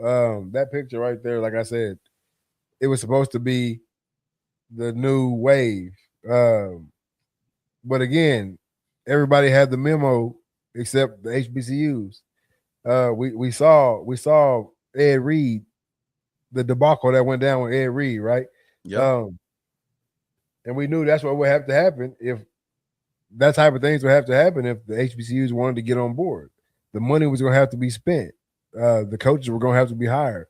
The kids you wanted to get need facilities, maybe not rivaling PWIs, but at least comfortable. Yeah. You know what I mean? The uniform's going to have to get a little bit better. Things like that. So I think Terry said it best. It was self-sabotage. Greed is the root of all evil. Damn. You have to align yourself with the stars. The stars not going to align themselves with you. And I don't think the HBCUs did a good job of embracing what was going on. I think they got complacent really fast because Jackson State was the talk of the town. And without any other HBCU, they low-key started hating on Jackson State instead of getting on board. Yeah, you had coaches talking shit to Dion after the game with handshakes, getting out saying, you know what I'm saying? I know I'm an HBCU legacy, you know what I'm saying? My daddy, who was it? Grambling. The coach from Grambling. I can't remember the coach's name. What was his name? Willie something. No, not Willie something. It wasn't? I think it was. No, because remember his dad was like the coach. He was like the legendary coach there. Yeah. Oh, bro, it's gonna mess me up. Damn, it messed up my whole damn conversation. Oh, Eddie Robinson. Damn, it was Eddie Robinson. I said Willie. It was Eddie. Yeah, it was Eddie Robinson Jr. getting out saying like, I'm HBCU to the core. I was born in this shit, and this guy gets to come in and be the star. Like, nah, bro, that ain't what he was trying to do. I'm just a star because I'm Deion Sanders. Yeah, I get it. You Eddie Robinson Jr. You ain't Eddie Robinson. You Eddie Robinson Jr. You ain't did shit. I'm Deion Sanders, and I ain't coming here to try to take over shit. I'm trying to start a wave. Exactly. And the light was shined, but like I said, the light was only being shined on Jackson State because they were the ones who had the high-profile coach. They were the ones who were getting the uniforms. They was the ones who had the celebrities on the sideline. They were the ones that were setting the trend. Hey, if y'all jump along and do this right here, we can all eat. Yeah. and you had other celebrities trying to go and participate at other schools, and they wasn't rocking with that shit. It became man. like, oh, we ain't Jackson, to the point where you drove Dion them out. They was getting robbed and shit on campus. You know what I'm saying? Money wasn't getting paid. You know, shit wasn't getting taken care of. He had to come out of pocket and take care of shit. Yeah. And I don't think it was, the spotlight was not just on Jackson. I think it was like, you know what I'm saying, just kind of give it an analogy, the HBC world was kind of dark. Boom, Jackson had the light on him. But then, you know what I'm saying, when you trying to light in the room, the lights start reaching little other dark spots. So then he started flashing lights on Bethune-Cookman. Hey, we ain't got shit over here. So the light keep getting spotted at different places. Celebrities keep popping up at these places and want to be coaches, realizing, bro, it's nasty. The facilities ain't shit. They don't want to pay for nothing. And it was kind of like they wanted the attention until they got it. And it was like, oh shit, we didn't realize it was gonna happen this fast. And the way we handle business over here ain't copacetic. No, I agree. 100%. It was it was a big missed opportunity. Yep. That's really the biggest I can think of it. So if I really can go back, if I look at that photo, what it meant to me then was one thing, but what it means to me now is a big ass missed opportunity, man. Yep. And that was gonna be my next question. What does it mean to you now? A missed opportunity. I mean, you had the world in the fucking palm of your hand. You had game day, college game day at HBCUs going to them. Hell, what did it spark? It sparked a HBCU college game day.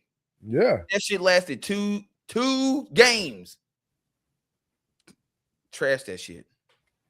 Because mascots want to start fighting Cam Newton and shit. Yeah, it was a missed opportunity, man. We dropped the ball on it. And it was a chance for the world to say, I told you so. Yep. So it really was the downfall. It was a shithole. And I know that we had the whole Dion episode when he leaves, and you know, we talked about it and everything like that. But if they could have grasped onto it and really fed into it and really did what they were supposed to do, I mean, who knows the conversation we'd be having right now? Yeah. I mean, we just had the conversation about, you know, right before the draft. Oh, not right after the draft, but they were saying we didn't have not one player drafted. We went like it sucks. It sucks to get a taste of something and then having it snatched away. Yeah, I really not have it at all. And they got a taste of attention. And now it's gone. And now they look at it and want to point the blame. Well, they blame Dion because it's gone. You came and left. You're supposed to stay. I can't get nothing done. I can't get nothing done. Money going missing and shit, which I mean we covered that shit. I mean, that's just business as usual. So it sucks because I'm sure in the next 15, 20 years, some kid gonna come across that picture and say, What was this? Mm-hmm. And the best explanation for that picture is, son, that was a missed opportunity. That's it. Ah, shit. They got a long way to go, but they heating up. 81-59. Taylor Swift on the sideline. Well, I'm glad you brought that up. So I've been seeing clips coming around, guys that, you know, play for the Knicks are coming out and saying, you know, it's dope. You know what I'm saying? We in the finals. But after looking at the ticket prices, I wish that, you know, more real Knicks fans could actually afford to come to the game. Yeah. This goes back to our conversation we had a couple weeks ago. Is, you know, sporting events getting too expensive for the common man. And I think this is full circle. Yes, you got guys that in New York, in the Bronx, in Harlem, in Brooklyn, that are true Knicks fans to the core. Yeah. That they get to experience this moment outside of Madison Square Garden. They can't go to the game. It's one of those things where, like, yeah, it sucks that my team sucks, but damn, I can go to the game because tickets is $15, $20. Hunter Harris said $8K to get into the building. Is what I heard. Shit. Yeah, $8K will give you the ant view. That's what I call it. Yeah. I think nosebleed was starting at 65. Yeah, man. But I think it also goes back to what we said at the end of the day, man. Postseason ain't for you. It's not. As much as we would love to think of it as a fan-based situation, the postseason, the big game, that shit ain't for your average fan. It ain't even for your diehard fan. It's not for your regular Joe Schmo. I don't know. That hard willing he may go sell a kidney. Could be in there on dialysis. The postseason, the finals, all that good shit is for the celebs, man. It's a social event with a basketball game or a football game attached to it.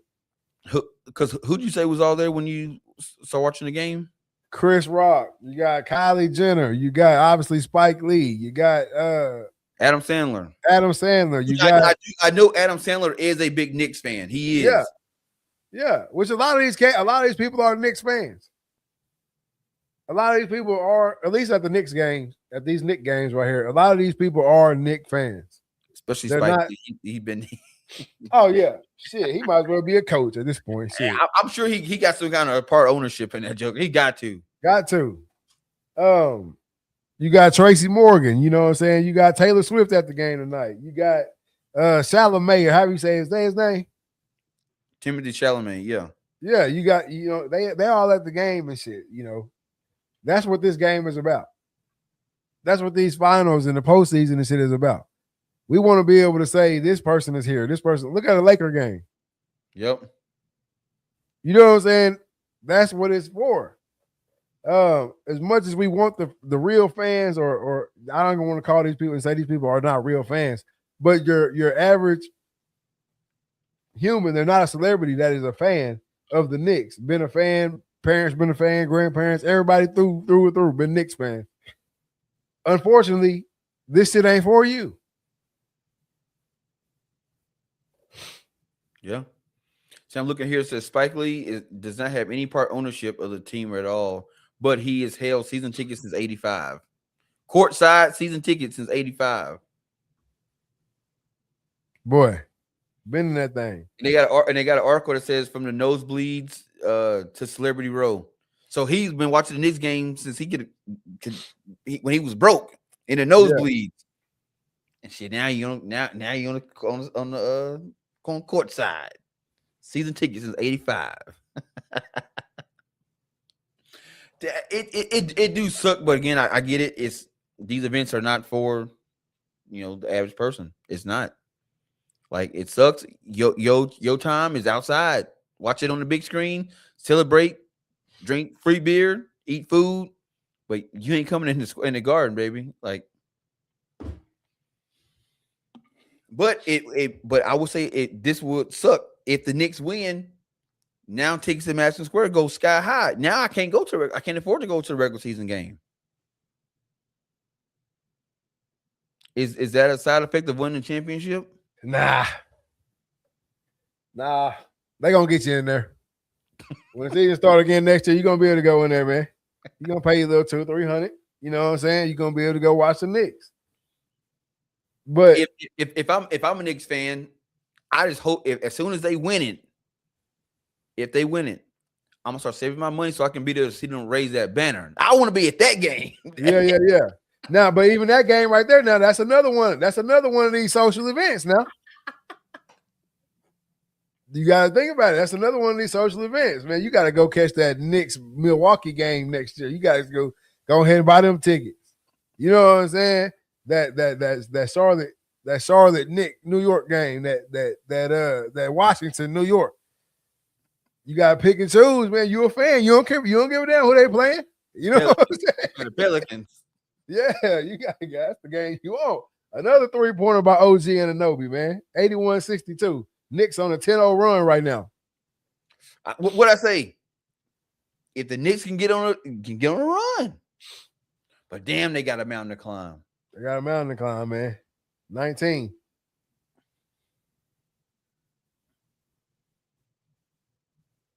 Damn. See, I'm not watching. I'm watching all these threes the Spurs keep shooting. Now they missing them. That's what I'm saying. Now look, here come the Knicks coming back down court. Jalen Brunson across half. He finna get to his spot. Look what I tell you. OG won another one. Nope. Kicking that shit back out to Bridges. Bridges gets in the lane, pull up jumper. No good. See, they can't afford to miss them hoes now. Y'all down too much. It ain't the same. You just send the ball, dribble up and down the court and just shoot out the random. I got to bring a TV in here. I need to get a TV up in the front. I got a TV back here, but I don't want to keep looking, so I'm watching on the laptop down here. See, I wanted to. Fox step back three, no good. They gotta stop that shit. That's gonna get them beat. See, I was gonna try to have it on a little bitty screen on the bottom, but shit, the AI done got so damn good now. Shit, it ain't all these little YouTube channels that used to play the game like that. Shit, they get that shit snatched down. They get that shield. They get the thing from the NBA saying, "Hey, player." Yeah, we ain't got time for none of that shit tonight. Nope. Bridges for three, no good. Out of bounds on San Antonio though. See, if they lucky right now, the Knicks they not hitting that shit still. If the Knicks get to hitting them, because it's a 10-0 run right now, and the Knicks ain't really hitting shit.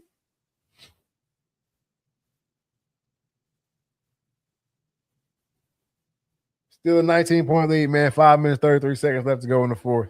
And the Knicks now have a 96.8% chance to win this game.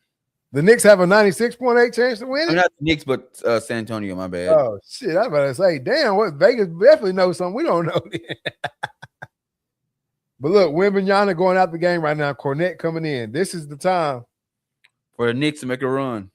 They already on a run. So if they can do something right here. Josh Hart for three. And it's good. Oh, here we go. 81-65. Hunter Harrison says, but who is going to bring the roof down? Kylie Jenner or a guy who just worked 60 hours and is 9 beers deep? No, I agree. And that leads to my next point about why the ticket's so high. I don't want you bringing this roof down. I don't want you bringing this roof down. Turnover by San Antonio. Salmon for three. No good. Uh-oh, they get another shot at it. Karl Anthony Towns for three. No good. He ain't hit shit. Yeah, man. That buddy who been sitting on the corner all day selling hot dogs. Shit. Go home, get fresh. Ready to tear something up. I can't have that. Not when the fans and told, hey, NYPD, you don't got enough. Yeah. We're going to make sure we keep y'all ass out of here. But they did, NYPD already said, like, none of that shit. Herb streak on the sideline with a cup full of brewski. But NYPD already said that no congregating after the game. Game over it. Take your ass on. Get up out of here. Look, hell, even when the game was in San Antonio, you seen people surfing on the guardrails. They was breaking the guardrails off and surfing through the city on them hoes. That was the game was in San Antonio. Damn, Jose Alvarado.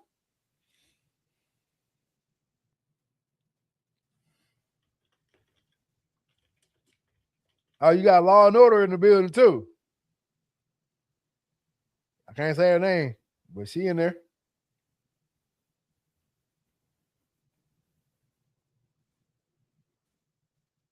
Castle gets fouled on the shot. He'll take 2 shots right here. 81-65. He just scored 4 minutes, 35 seconds left to go in the third quarter, man. Oh, no, they canceled it. Outside Madison Square Garden was canceled by city officials. Yeah, so they tore that mug up after the game, too. I'm telling you, they tore that mug up after the game, too, man. Yeah, access to the immediate perimeter is blocked off with entry heavily restricted by only ticket holders and local business patrons. Well, look, y'all not going to be able to stop them folks, bro. It's literally the whole city. Yeah, you got to go to the Woolman Rink to watch the game in Brooklyn or the Brooklyn Bowl. Y'all go to the Brooklyn up. Hey, shit over there. But as a Knick, Like, let's just say it was 3-0 right now. As a Knicks fan, as a Knick, like a player, you want them fans outside, bro. Yeah. I'm sure one of the players are going to like say something like, man, like it didn't feel the same without the, you know what I'm saying? I don't know what kind of name they got for their fans, but you know, without the fans outside the arena, man, it didn't feel the same. And I think if I was a Knicks fan and I lived in New York, I'd be like, yeah, man, he got our back. But no, take that shit to San Antonio. Yeah, and then they got the beating on Spurs fans after game 3. Yeah, I saw somebody got stumped out. Yeah, they got the beating on the Spurs fans after game 3, man. They got to cancel that shit. Bro, if I was a Spurs fan and I had a jersey on at that stadium and I was walking out, I would have took that shit off so fast and stuffed it in my pocket. Shit, they trying to rep their squad. They got him a dub. Yeah, then you go outside and get some dubs put on you. Hey, 84-65, man. Harper got another free throw to shoot.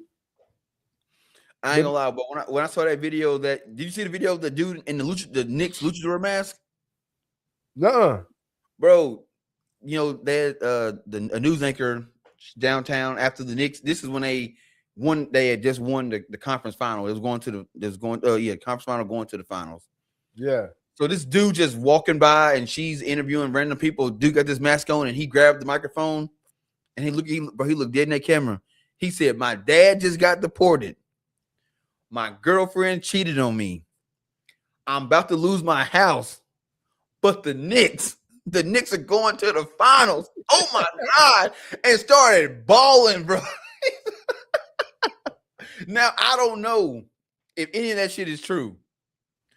But the look in his eyes and the tears that was running down that mask let me know that shit might be true. Shit, one thing in that statement was true for sure. And that's the Knicks going to the finals. I was like, dang, bro, that shit was going all over social media, bro. He said Jalen Brunson gets an and one and makes a free throw. 85-68, 3 minutes, 47 seconds left to go in the third. Oh.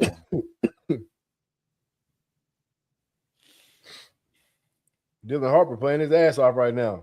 Big spin and jumper. 87-68.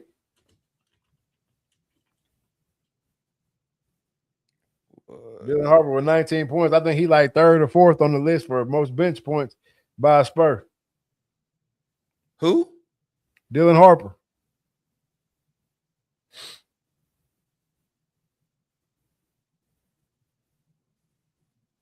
Ooh, he low-key broke Anunoby down. Boy, touched the earth.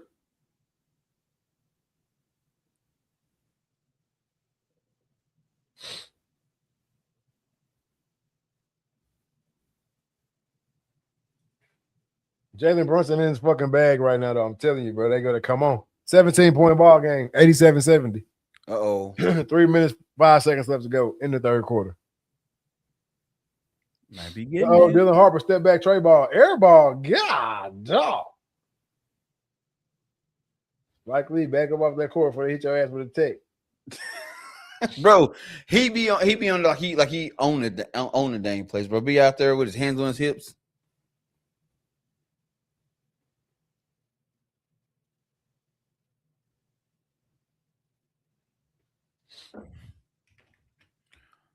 Can you hear me?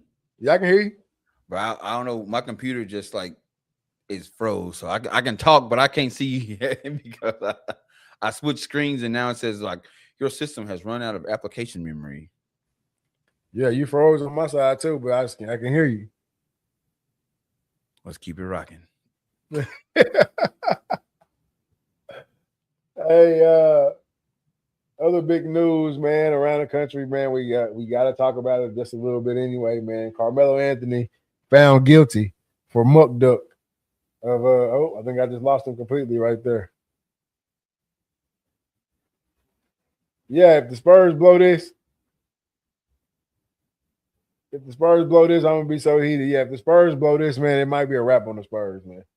If they can't hold on to a 20-point, or hell, it was damn 30 at one point. If they can't hold on to that, ain't no hope for their asses. I ain't gonna lie to you. Yeah, he froze up and he got booted, man. Too much talking about these Knicks and Spurs. But man, this is one of my favorite. It's been one of my favorite matchups. I think a lot of people, like myself, thought that the Western Conference Finals was really the finals. Whoever came out of the Western Conference Finals was going to take this to the cup, easy. But the Knicks come out, they get game one, they get game two. That put a wrench in a lot of people's plans. I know it did for me for sure. I never thought they was gonna go into San Antonio and grab two, but hell, I didn't think San Antonio could come up here to New York and grab two here, and it looks like they're about to do that, man. Even though they do have a lot of road wins, they went into OKC, which is a wild ass place to play. I mean, you talk about some regular folks. That's some regular folks that love their team. In OKC, they don't have much else. Hell, they don't have anything else. And they keep that thing rocking, and they keep that thing loud. And San Antonio went into OKC in a game 7 and handled business. Yep. So I didn't think that coming to New York would be too much for them. But shit, I definitely didn't see them. I definitely didn't see them get two in New York. And it's No, right now, it seems like they might get two in New York. That's what it's looking like. But what was the thing for they cut me out? What are you saying? Hold up. Did you know the Knicks? Did you think the Knicks would be anywhere close to this when they were down 2-1 to the Hawks? No, actually, I didn't, man. I thought it was going to be another meltdown. Last year they had the meltdown. The year before that, they had the meltdown against the Heat. I thought it was going to be another. I thought it was going to be another meltdown for the Knicks. That was going to dismantle the team, keep Brunson, and start over. Honestly, that's what I thought when they were down 2-1 to the Hawks. But you see, after that, they never lost again until now. Yep. So this has been a great NBA season, man. I wish Luka didn't get hurt. I think we might, honestly, if Luka didn't get hurt, I think we could be seeing LeBron played in the finals versus the Knicks right now. Even though that OKC team was that was going to be a hell of a feat, even with Luka. Yep. But as a Bron fan, I gotta think that way. You know what I'm saying? As a Bron fan, I gotta think that way. And yeah, Turd. Hey, I think everybody was, man. Game 7 was lit in the Western Conference Finals. He said, "I'm hoping this is the annual Knicks meltdown." It might be, brother. The way they looking tonight, but hey, I'll tell you one thing: Brunson playing his ass off right now. Oh, big alley-oop to Mitchell Robinson right there with his nappy-headed ass. Damn.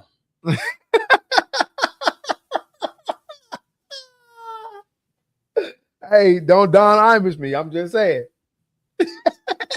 Yep. De'Aaron Fox for 3. No good. Castle got in that rebound, though. Look, Wemby going to shoot a 3. Wemby, take your ass to the cup, man. Hey, man, it's going to be closer in the 4th. He's shooting another 3. No good. That's 3 threes they just shot in that one possession, man. They got to stop that shit. 87-72, 2 minutes and 7 seconds left to go. Big steal. Castle kicks to Salmon. Salmon inside. No good. Wemby with the tip in. Oh, no, he's fouled. They're saying that shit's on the floor. But no, I was saying, other big news around the country right now. We had the verdict come in the Carmelo Anthony case. Carmelo Anthony sentenced to 35 years.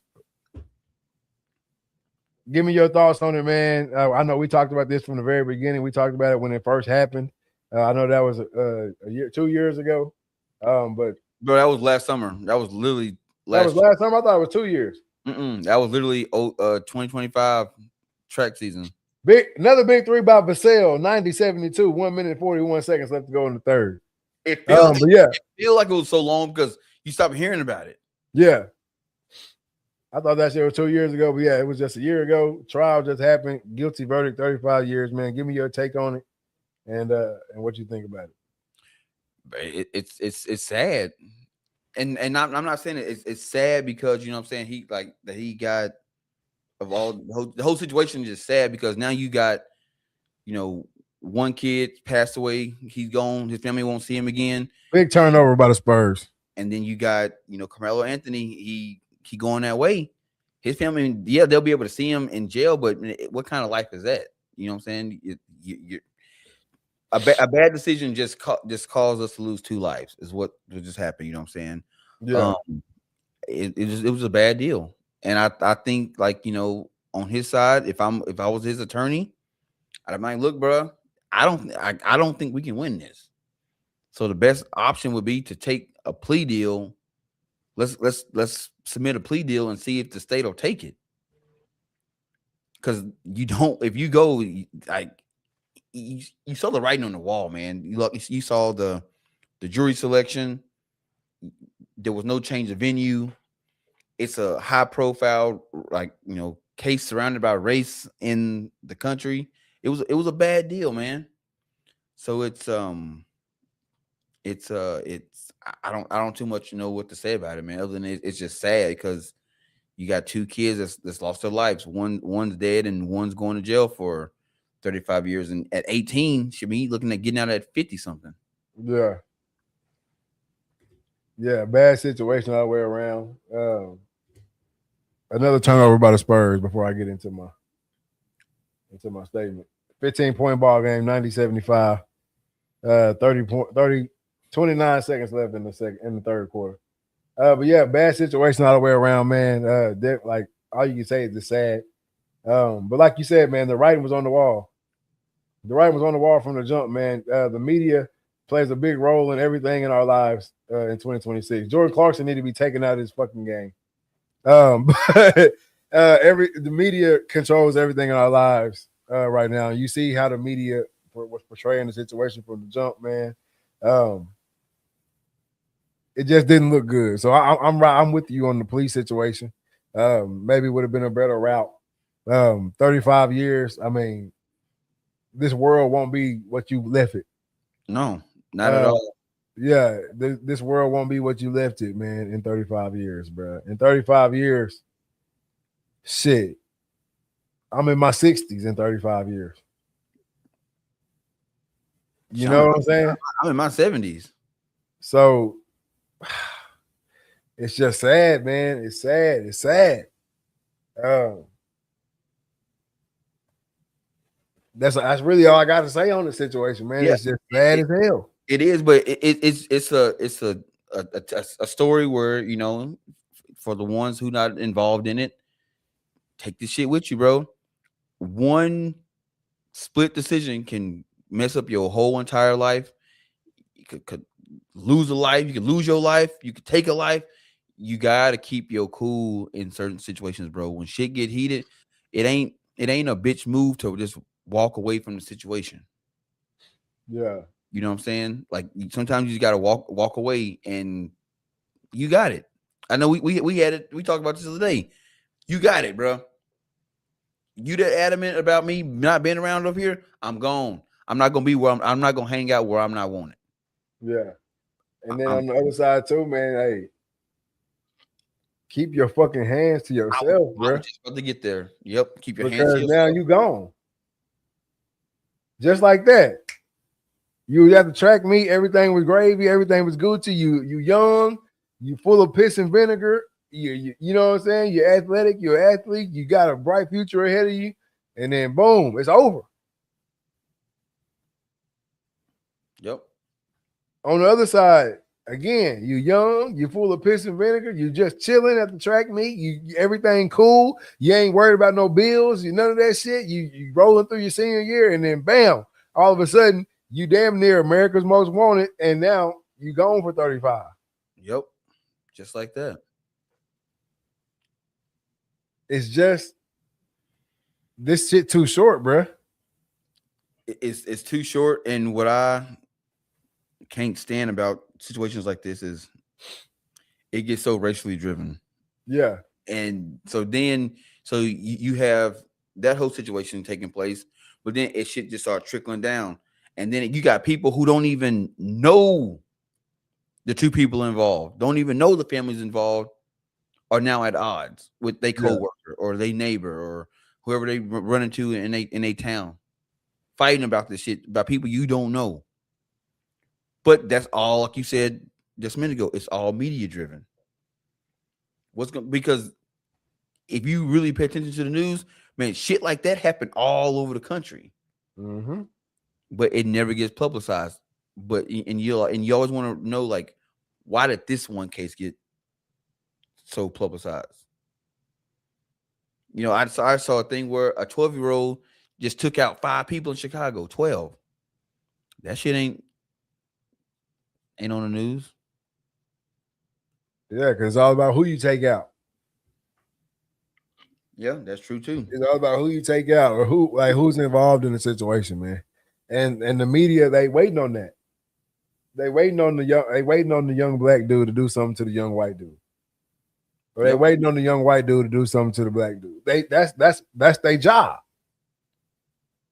You know what I'm saying? As the media, ratings, and it bring ratings in. It add money, and it's crazy to think that that's how people that's sitting in these media offices are thinking. Oh, we gotta cover this because this is gonna bring in ratings. Damn the life that was taken. Yeah. It's sad, yeah, but they see in dollar signs. Oh man, this is gonna spark this post. They got all these different ghost accounts that posting. You don't think these CNN and these cats got other accounts that these like meme counts?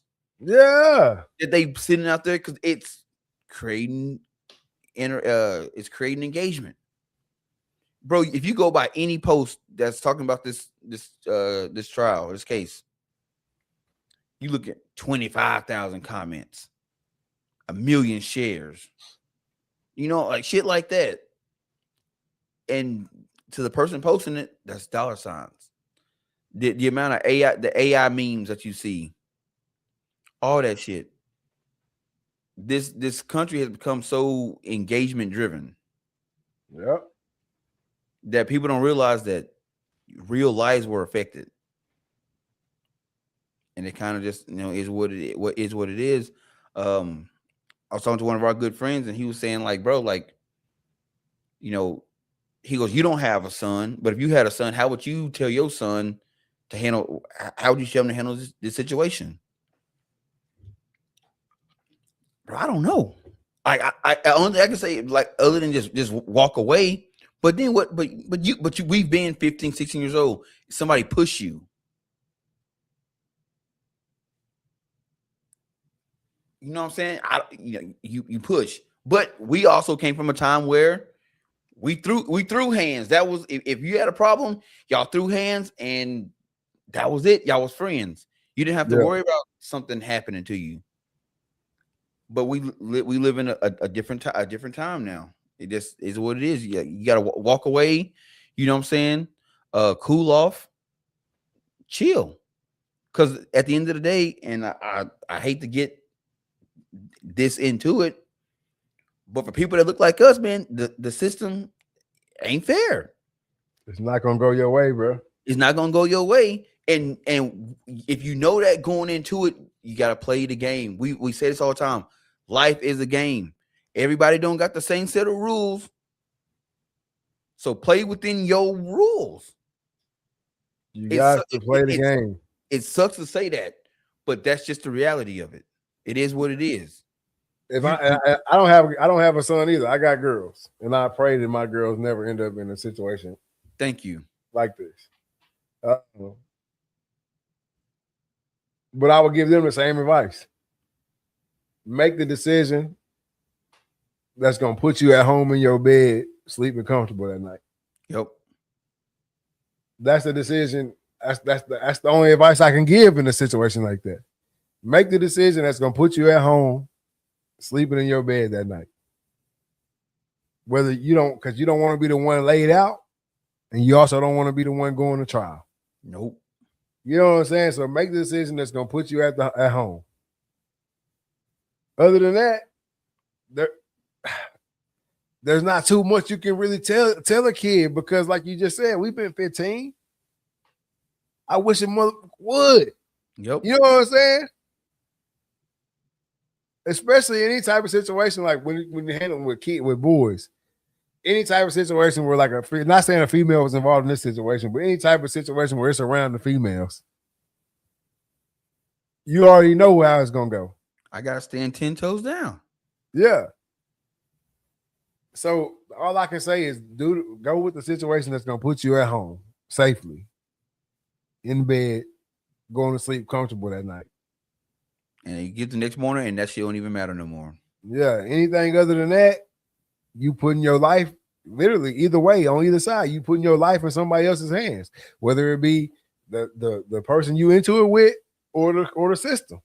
You putting your life in their hands, and that's just not a risk you should ever want to take. Nope, you not want to gamble with your life. You only got one. Yeah, man. So sad situation, man. Sad situation, bro. But I'm gonna tell you the sad part of this shit.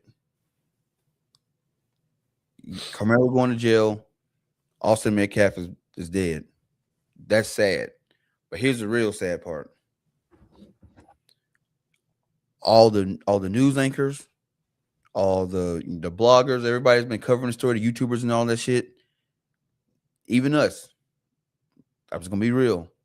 In 3-4 months, we're not gonna remember the name Austin Metcalf, and we're not gonna remember the name Carmelo Anthony. We're gonna be on to something else. Yeah. But at the end of the day, the people, the Metcalf family, the Anthony family, still gonna be dealing with this shit. And the media came, and the media gonna go. Yeah. And you still left with one dead kid, one kid in prison. And it's gonna be a moment in history, a moment in time, and the timeline gonna wash it away like it always do. Oh yeah, it's gonna be on to the next case, on to the next situation, to the next one, on to the next sporting event, on to the next racial ambiguous situation. You know, it's just how it's the media stream.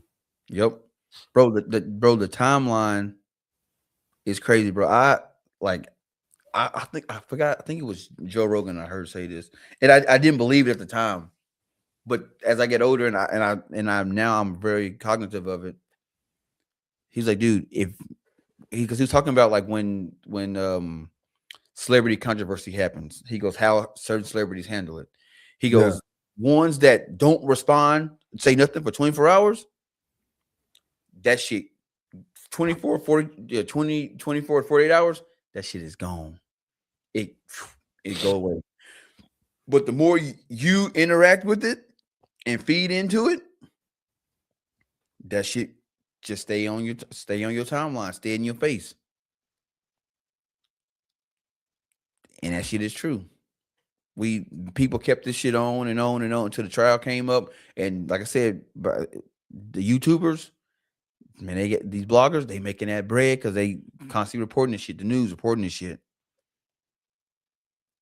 Because that's what's trending. And then once that shit is over with, it's on to the next one. So all these people you see that's speaking standing 10 toes down on it and speaking so strongly about it, in a week, they won't give a shit about it. It's going to be on to the next thing. Yep. What else can we argue about?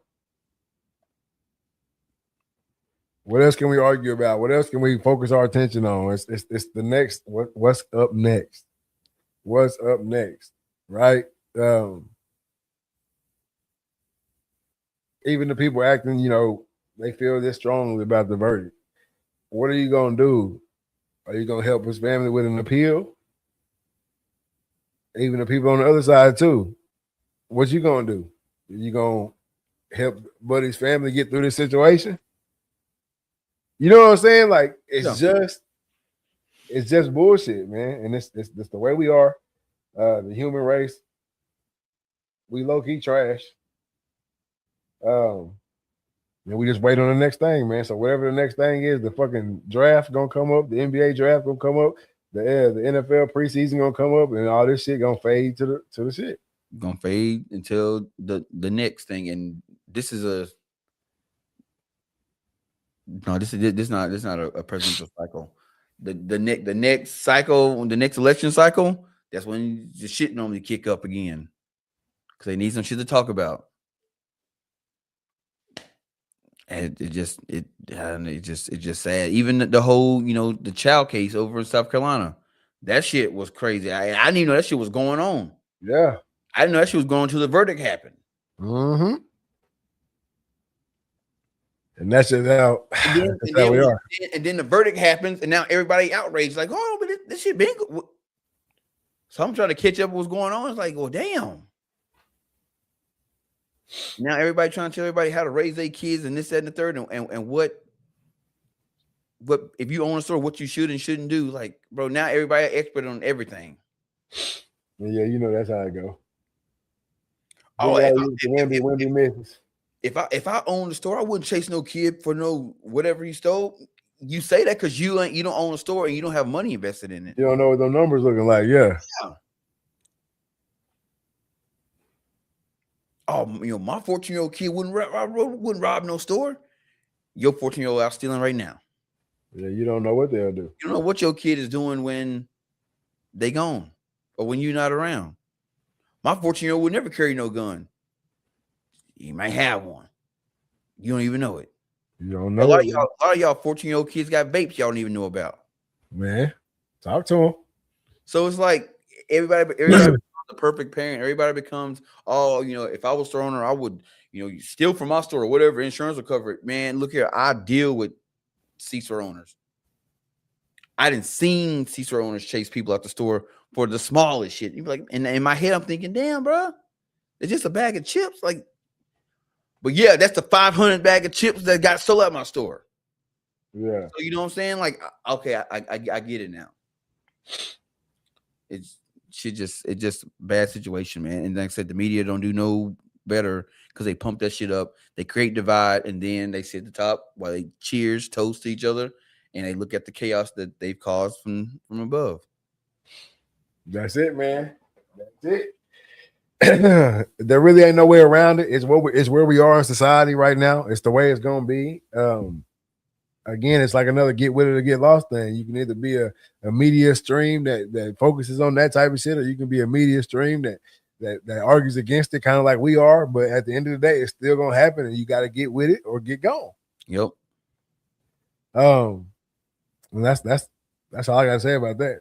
I know it mean really ain't too much to say, just but in more light news and more positive news, man, Myles Garrett traded from the Cleveland Browns to the Los Angeles Rams. Probably the biggest trade since Herschel Walker. I mean, damn near.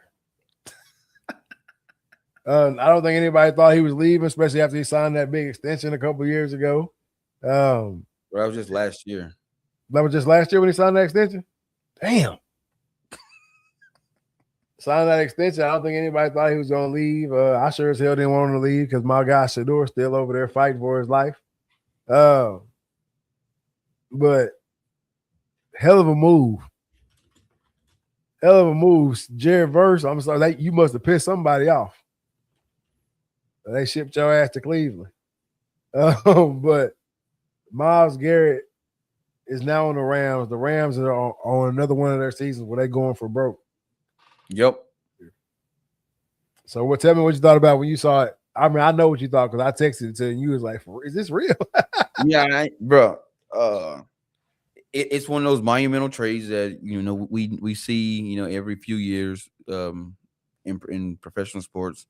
But it's one of those things like the Rams, they've done this before. We're going to go for broke to win one. Yeah. They just did it a few years ago.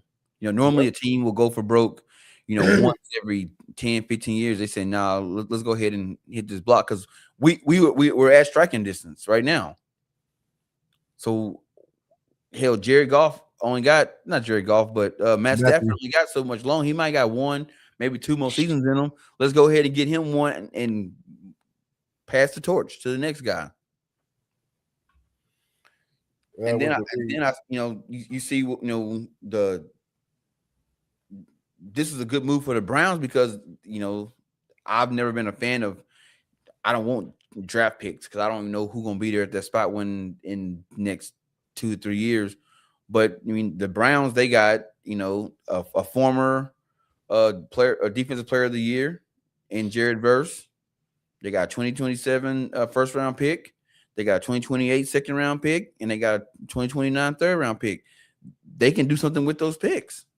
Whether they trade them and get more veterans in there, or they get somebody in those in that particular draft. But if it was any other organization, I'd be riding right with you. Hunter Harrison said, Rams said, F them picks. Yeah. If I was any other organization, I'd be riding with you. But the Browns, we know y'all can't draft worth of shit. Let's just keep it a buck. Y'all draft history is not up to par for me to be like, damn, they got all these picks. They go, nah. Y'all draft history say y'all ain't gonna do shit with them picks. Yep, facts. So getting rid of a generational talent, I don't think it's ever a good idea. Not saying that Jared Verse ain't good. He obviously is. You know what I'm saying? Not good. Not Myles Garrett good. And I don't think you know how long it takes for you to find a player that is Myles Garrett good. And even like just on the past years, if Cleveland couldn't hang their hat on nothing else, they can hang it on Myles Garrett. Yep. So I can't get down with that. I can't get down with that trade, bro. I just can't in no way, shape, or form. As far as LA though, hey, way to drop them. Hell yeah. Way to drop your cojones, man, and go get some shit you need, bro. And now you got Aaron Donald talking about he might come back. Hey, Von Miller said he want to come back to the Broncos. The Broncos ain't really feeding into it. Shit, if I was the Rams, I'd be trying to sign him for a vet minimum.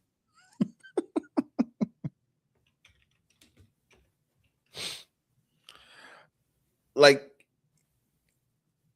could you see Aaron Donald coming back? Shit, yeah. He been feeding into it a lot, though. He's starting to post videos of him on his Instagram, you know what I'm saying? Like he getting ready for the season type shit. He playing into it, but he said it. He'd come back before. And yeah, he just told the New York Times it would be one fun year. Come on. I want to see it, so I hope he do come back. I want to see them go get a cat like Von Miller to rush your ass on third down. You know what I'm saying? All we need you to do is come in and play third down. Spot play.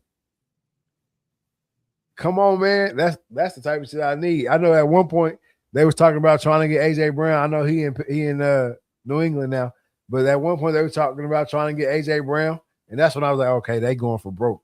They gonna try to make something shake this season. Yep, bro. I'm sure right now his agent they going back and forth right now. What can y'all pay him to make him come back? Because he not gonna take no chump change. Another three by OG Anunoby. 97-86. 6 minutes, 56 seconds left to go on the fourth. Oh, this shit finna get good. I think Turd was right. Vegas made that call. Turnover. Dylan Harper turnover. OG Anunoby with the steal. OG. Step back. Put it to the corner. Cat going to the hole on Wemby ass. Up and it's good. No foul call. Foul. No foul. 97-88. Knicks on a 13-2 run. That's what's trying to get inside. He gets fouled on the floor. Knicks fans do not like that shit at all. ESPN still got San Antonio with a 96.5% win percentage. Turd says we don't deserve to win. I'm telling you, man, all them threes.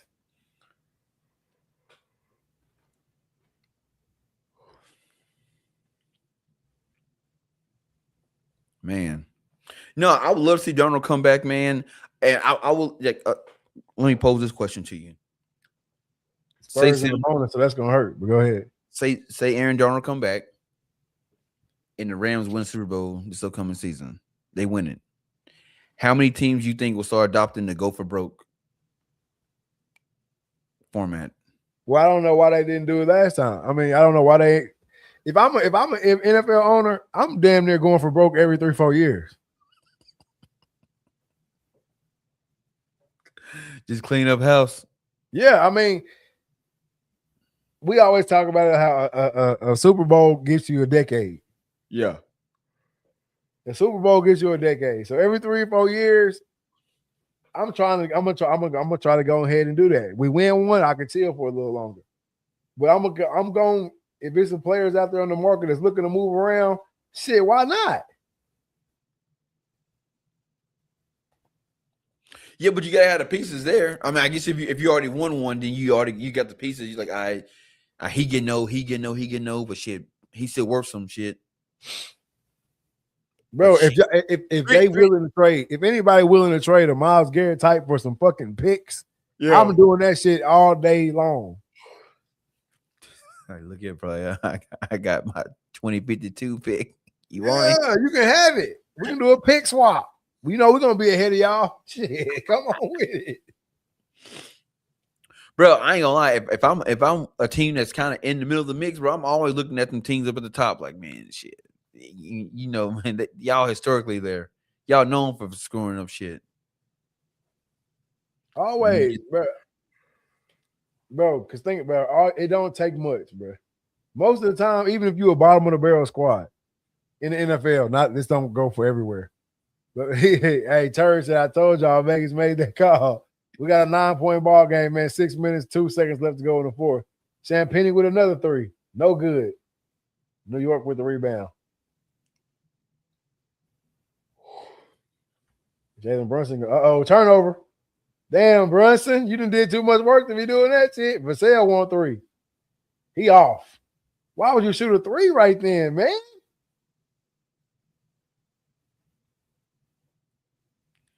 What score you got? I got 99-90. You might be ahead of me. I got 99-92. Oh, that means they finna score right here.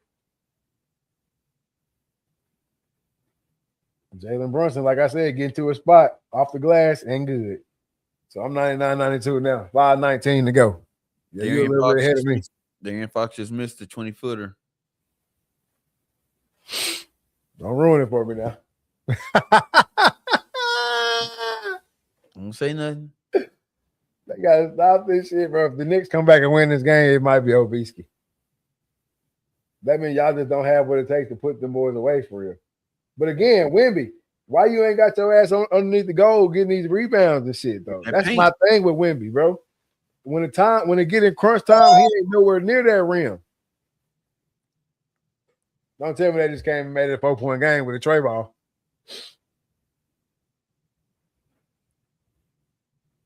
Brunson telling him clear out. Shit, Brunson on Wemby, he can yank this motherfucker. Jose Alvarado find OG in the corner for a tree, and it's good. Timeout, Spurs. Hey, Turd said we way behind. We on YouTube TV. I'm on YouTube TV. Hey, Evil Dave Chappelle in that bitch. We're talking about Bohemian Woodbine.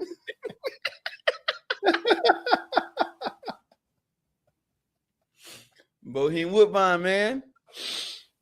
Hey, man. Hey, what score you got over there, Turd?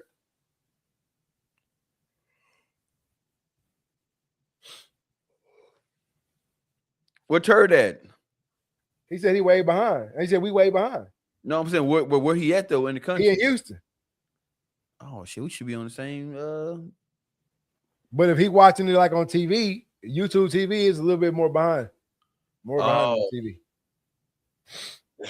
Hell, ESPN should be on time. It ain't. It's ABC though. It is ABC.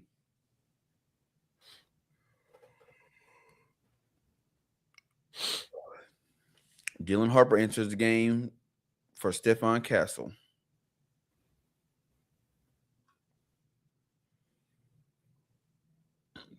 Still got the Spurs 81%.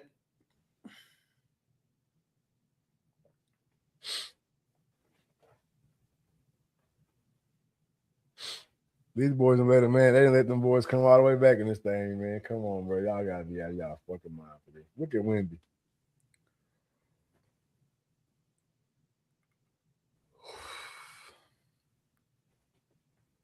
Shit, the Knicks fans still outside.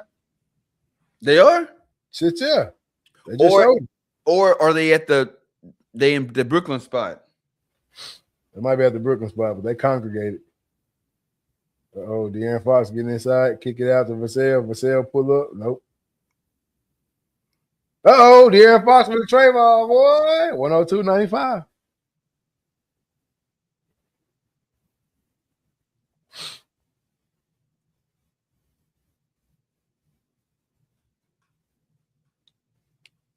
That boy Turd ain't saying nothing, so he must be getting rough for their asses. I ain't gonna lie. Alvarado gets inside for 2. Anunoby got 31. 102.97. Man. Jay Hart, 6 point. Man, get your ass up off. Oh, man, Josh Hart, man. But he did hit that big 3. Wemby for 2. It's good. All right, shit. They staying with it. Y'all should have been taking these twos when y'all was up 20.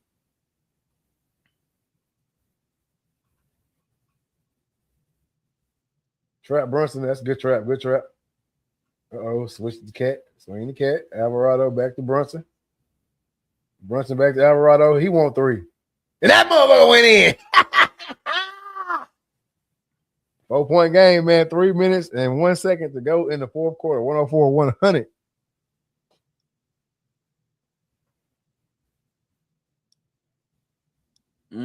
Boy, it's getting good. Oh, I thought that was a turnover. De'Aaron Fox for 3. Why you shoot a 3 right then, bro?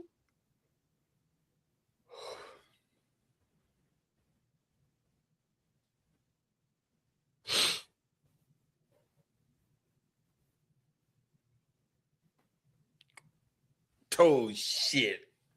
Live by the 3, die by the 3. They came down and hit the tray ball, didn't they? Yep. Good for their asses. 104, 103.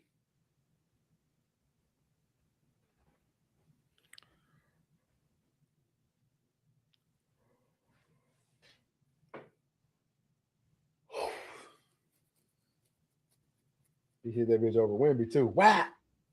Boy, I know that mug loud in the mug in there right now, boy.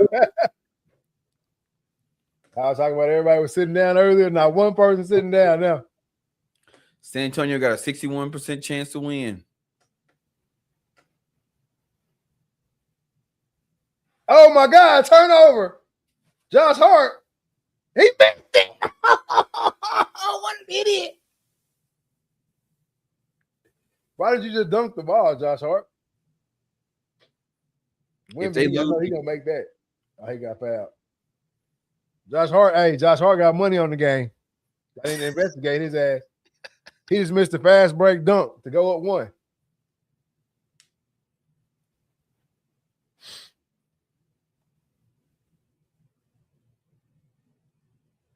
Yeah, Josh Hart got money on the game. I know you fucking lying.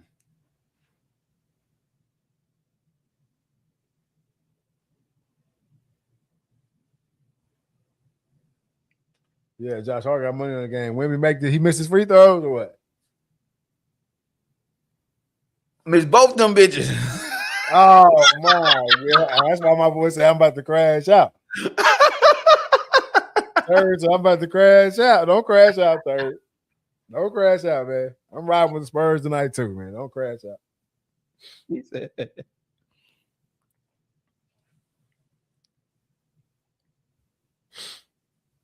Damn. If Josh Hart do anything else, bro, he got money on the game. Now San Antonio got a 54.2% chance to win.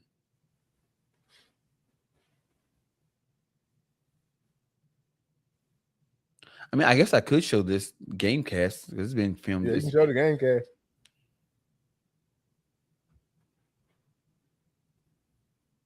Brunson going to work. He got inside. It's up.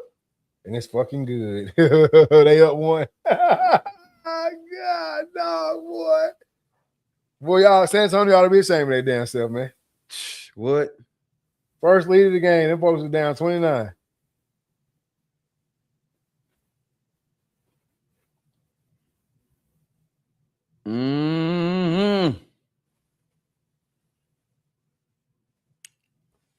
I said.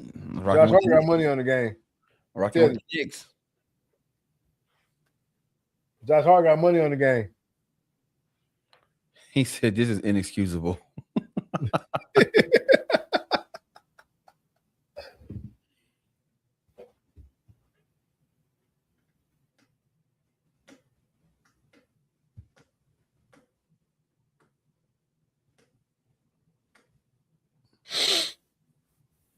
Yeah, Knicks got the rebound. Knicks got a 64.2% chance to win the game. Jalen Brunson getting inside. Wemby gonna hit a 3 from half court. Win this bitch. They slinging Jalen Brunson ass all around that court. Well, that boy in the first row.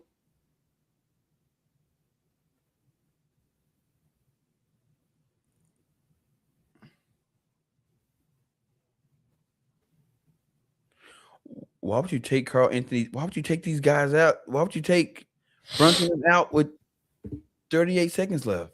Defense.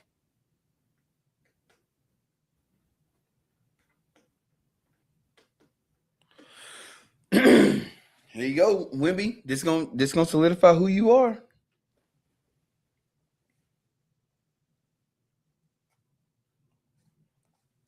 It's gonna solidify who you are. 38.8 seconds left to go on my screen. You got 38.2. Yep. Man, he said craziest shit I ever seen. Hey, we talked about it at the break. What the Knicks were gonna have to do to come back in this game. And I think the Spurs did it for them, man. Like they've been doing every time they get a big lead. They get a big lead and they start jacking. Live by it, die by it.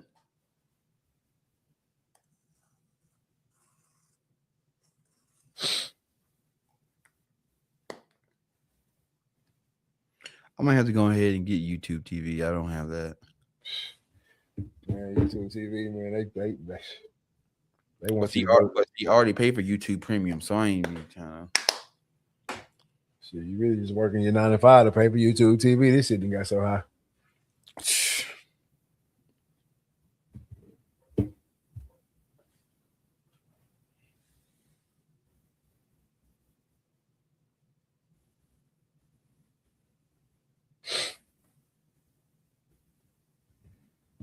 Jimmy Fallon in that thing. Former players, Knicks players, Taylor Swift and her homegirls going stupid on the sideline. Ben Stiller. Is she a Knicks fan? Who? She got a Knicks shirt on. Hey, she got a Knicks shirt on. So.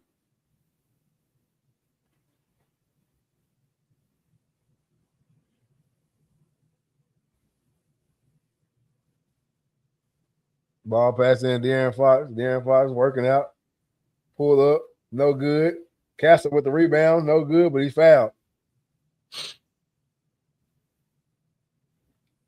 Josh Hart got money on this game, man. I think I'm bullshit.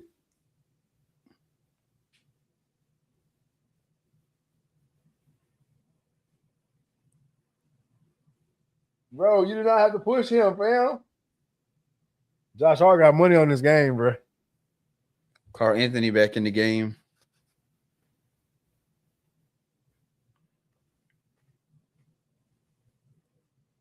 Y'all gonna have to put Brunson back in. This is gonna be the longest 30 seconds. Oh, you already know.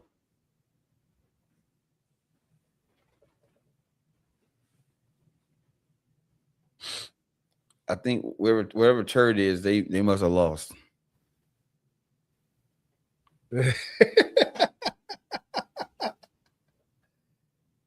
Hey, talk to me, turd. Talk to me, turd, man. What's going on, man?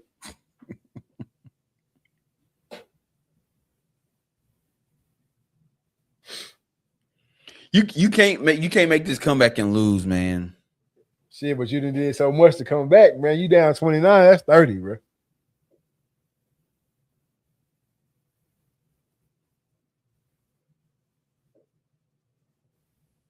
Hey, I don't even think the clock can change. It's been 30.3 seconds. Knicks got a timeout. So they got to bring Jalen Brunson back in the game.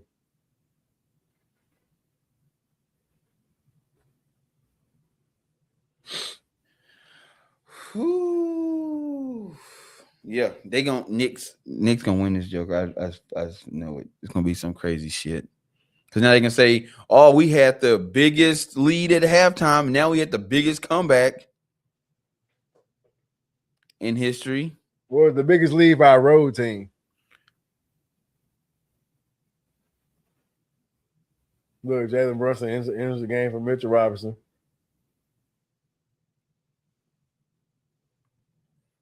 San Antonio still got a 54.8% chance to win. I had that motherfucker at 50% right now.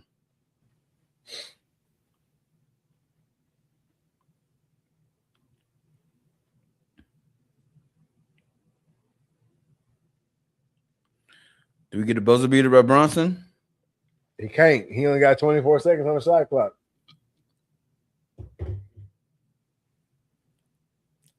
Misfit. Oh. And they got a foul. Block shot. OG Anunoby blocks his Fox 2-point shot. Oh my God.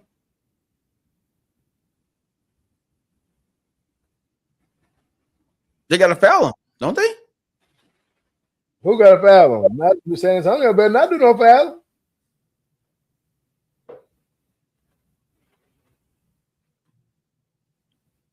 Oh, OG blocked. Hey, that's crazy. 9 seconds. 6. Man, bro, you went back court, stupid ass.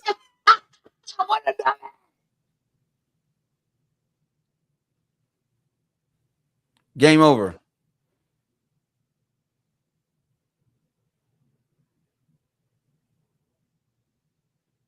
Bro, Jose Alvarado trying to do too damn much.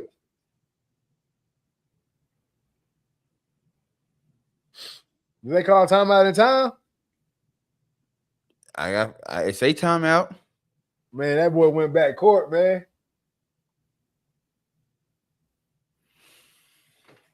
I can't stand when a bench ass dude trying to do too much, bro. Hey, you ain't what you bringing the ball up the court for, bro? You ain't no hero. He trying to be. They fouled. D'Anthony Fox, personal foul. De'Aaron Fox fouled. That put him on the line, or they had got one to give. They had something to give. I guess Knicks called a timeout, so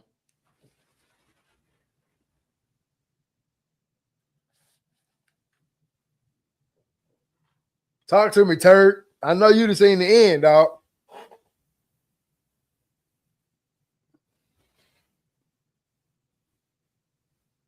Yeah, take Jose Alvarado ass out of there. man, it's 5.7, bro. The Spurs had to have won. Turd already know what's up, man. He ain't saying nothing. Look at this shit. Jose Alvarado went back court, bro. I think the ball and the feet got across, though. The ball never crossed. He might have did some smart shit. Jalen Brunson missed a shot. That's ball game. Oh, you never over. Oh, no. Hey, Knicks won that hoe. 106, 107. That's why Turk didn't say nothing.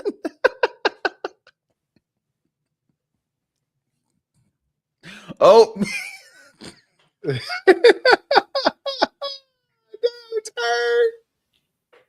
OG Anunoby with the tip in, boy. he bought his ass out this game. He did. Well, he's sitting at what? 33? He said shit crazy. Boy, 3-1. They gotta pull some LeBron shit out now.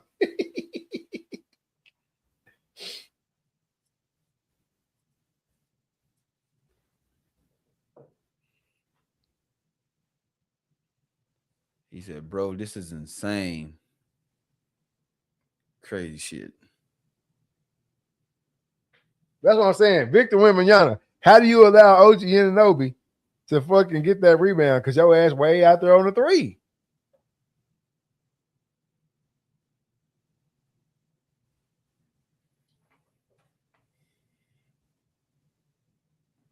Hey, question: how many timeouts you get in basketball? You get like 3 or 2 fulls and 2 halves or 2 30 seconds or 3. See, a 3 and 3 or 2 and 2. It's either 4 or 6 and a half.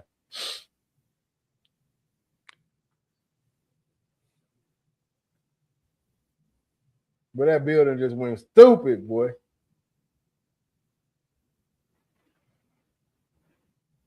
Well, yeah, they finna tear some shit up in Brooklyn tonight.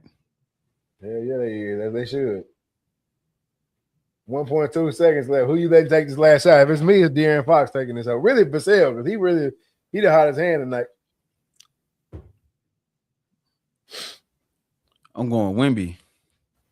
Fuck no.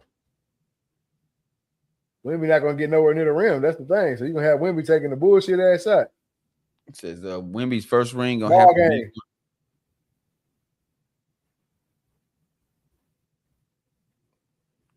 He says Wemby's first ring gonna have to be one for the history books. Yeah, he gonna have to. That might be what they trying to do though. He come back from 3-1 like Bron.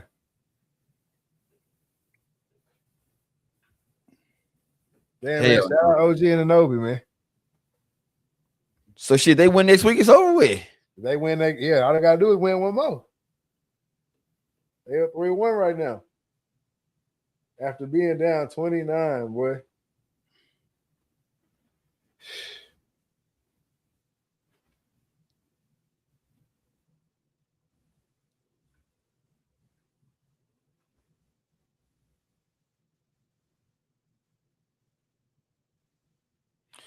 There are teams of destiny, and then there are these 2026 New York Knicks.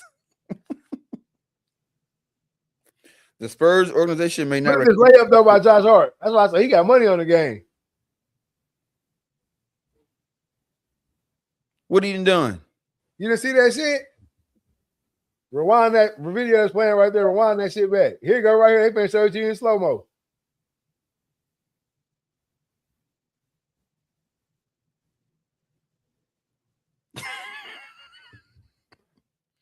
I'm dunking it.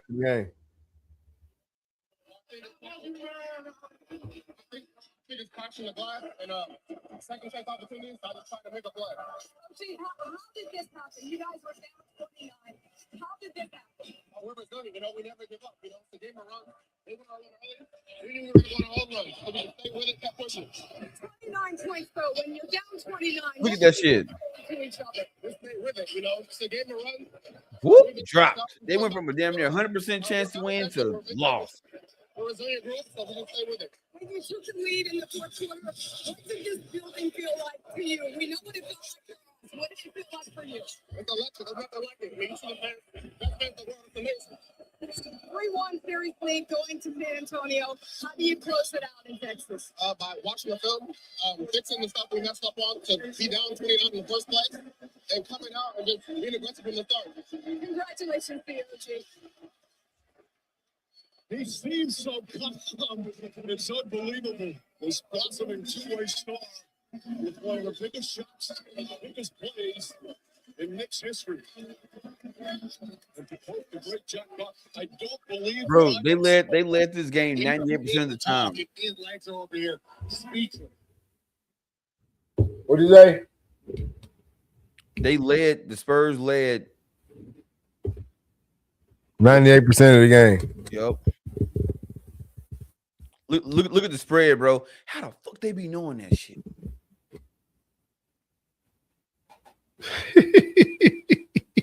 Because that shit fake. That boy got the black and mild in the game. Who that is?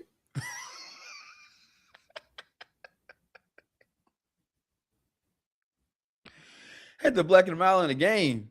Somebody in the stands when they was going to the locker room, they were shaking everybody's hand standing right there. Buddy had a black and mild, and that bitch was lit.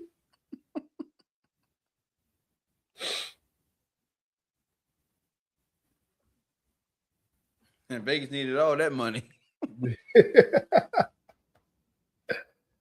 Damn, turd, man. I was riding with the Spurs tonight too, bro. But I told you, man, all them threes, when they up that big, all them threes, they ain't missing them shit. Well, I bet. Hey, who the coach there now? Mitch Johnson. Boy, I bet Poppers, boy. What? I would have never in my day. Pop ain't going for none of that shit. Shoot them threes. We up this big if you want to. Yeah, that's it by me. Damn, boy. That's all she wrote. That's all she wrote, man. That's all she wrote, bro. Hey, we got to get to my favorite part of the show, man. We got to get to these mental health checks, dog. I got to know how you doing, man. 1 through 10. Personally, what's going on with you? Physically, you taking care of yourself, and business-wise, what's coming up next? Personally, man, everything's good. Getting back in the groove of work. Spending time with the family. We got doing a garage sale this weekend. The wife was just like, I want to do a garage sale because then we go garage selling so damn much. We didn't bought so much shit that like now we selling shit that we didn't bought in garage sales in our garage sale. Yeah. So just chilling, man. It's quality family time. Projects around the house. But personally, man, everything is good. Sitting about a 9. Physically, man, I feel good. Today's getting ready for work, and she said, "You looking a little slim." I said, "I ain't got on the scale, man. I'm hitting that 245, so getting down, almost down 20 pounds already. So, yeah, got another 20 to go. Trying to get down to 220, 225, 220 area. So feeling good, man. The legs a little sore today. It was leg day, but everything's Gucci. So physically, man, sitting about an 8. I'm just a little sore. And then business-wise, man, got a dope podcast coming out tomorrow. Oh, not tomorrow, but Friday. Lady out of Las Vegas, man. Great story of comeback, man. So can't wait to share that. Got a couple shows lined up next week. Who else got? Potentially might be going to a 3D shoot, going to a film festival here coming up soon. Yep. So just a lot of shit in the works, working on some new Dreaded Archer merch. Gonna be a big drop, big rollout. Can't wait for that. So business-wise, man, sitting about a 9 as well. Hell yeah, love to hear, man. For myself, personally, man, everything is everything. Everybody happy, everybody healthy, so ain't nothing to complain about on this side, man. So I gotta say 7 or 8 on the personal scale, man. Physically, feeling good. I do got this little whatever going on, sneezing and shit. But I took a little bit of meds today. I'm gonna take my ass to bed and hopefully I can get over this shit pretty quick, man. Because I'm tired of sniffling and sneezing and all that, man. Just I hate that shit. But other than that, man, I'm feeling good. Still following my no cholesterol, low cholesterol diet, man, and I can feel it. I can feel it coming off me, man. I kind of fell off the wagon a little bit with the sweets. It's hard for me to stay away from them cookies, man. So I kind of fell off the wagon with the sweets a little bit. But I'm gonna tighten up. I'm gonna tighten that back down, man, and keep rocking.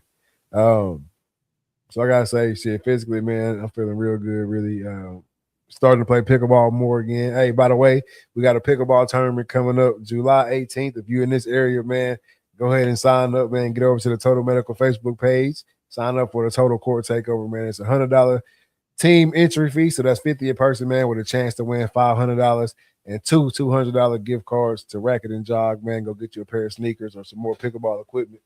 Whatever you want to do with that.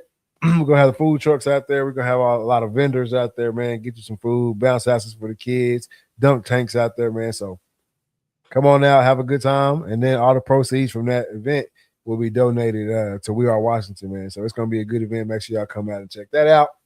But yeah, physically, man, I'm feeling good. So I'm about to say about a 7 or 8, 9 on the physical scale, really. And then business-wise, man, no complaining out of me at all. Our first little watch party tonight, I think that shit was lit. Shout out to that boy Turd, man, for subscribing to the channel tonight and sticking around with us all night. He didn't get the outcome he wanted, man, but hey, at least he had fun while he was watching the game. So real, right? Shout out to everybody who was in the chat tonight. Y'all stay rocking with us, man. We're gonna keep rocking with y'all.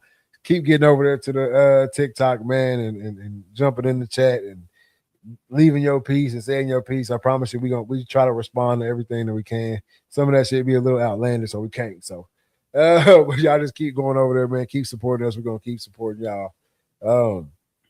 Everything is everything on the business side, though, man. I gotta say 8-9 on the business side as well. Hell yeah. You got any last words for the people before we get out of here? Yeah, man. Things may come to those who wait, but only the things left by those who hustle. That's right. That's right. Shit might come to the ones who wait, but it's just the crumbs that's left over from the people who went out and got it, man. That's it. You gotta stay on that. I'm gonna stay with my same sentiments, man. Treat everybody a little bit better in 2060 than you did in 2025, man. Don't let this media cycle shit touch you like that, man. It's what they're paid to do. All right. Don't let them turn you against your neighbor. Don't let them turn you against your friend of 20 years because y'all disagree on something, man. Don't let it happen, man. Treat your neighbor better. Lend a hand whenever you can, man. If it's lending time, lending money, lend something to help everybody out, man. And we're gonna get through this thing, man. So treat everybody a little bit better in 26 than you did in 25. And I promise y'all, we're gonna be all right. For sure. And last but not least, have yours on you, because I'm for damn sure gonna have mine on me, man. And with all that being said, this is season 8, episode 20 of the Reed Talk and Listen podcast. I'm your host, Nick Reed, along with my brother and co-host Trey Reed. No Killer Cam tonight. We are out.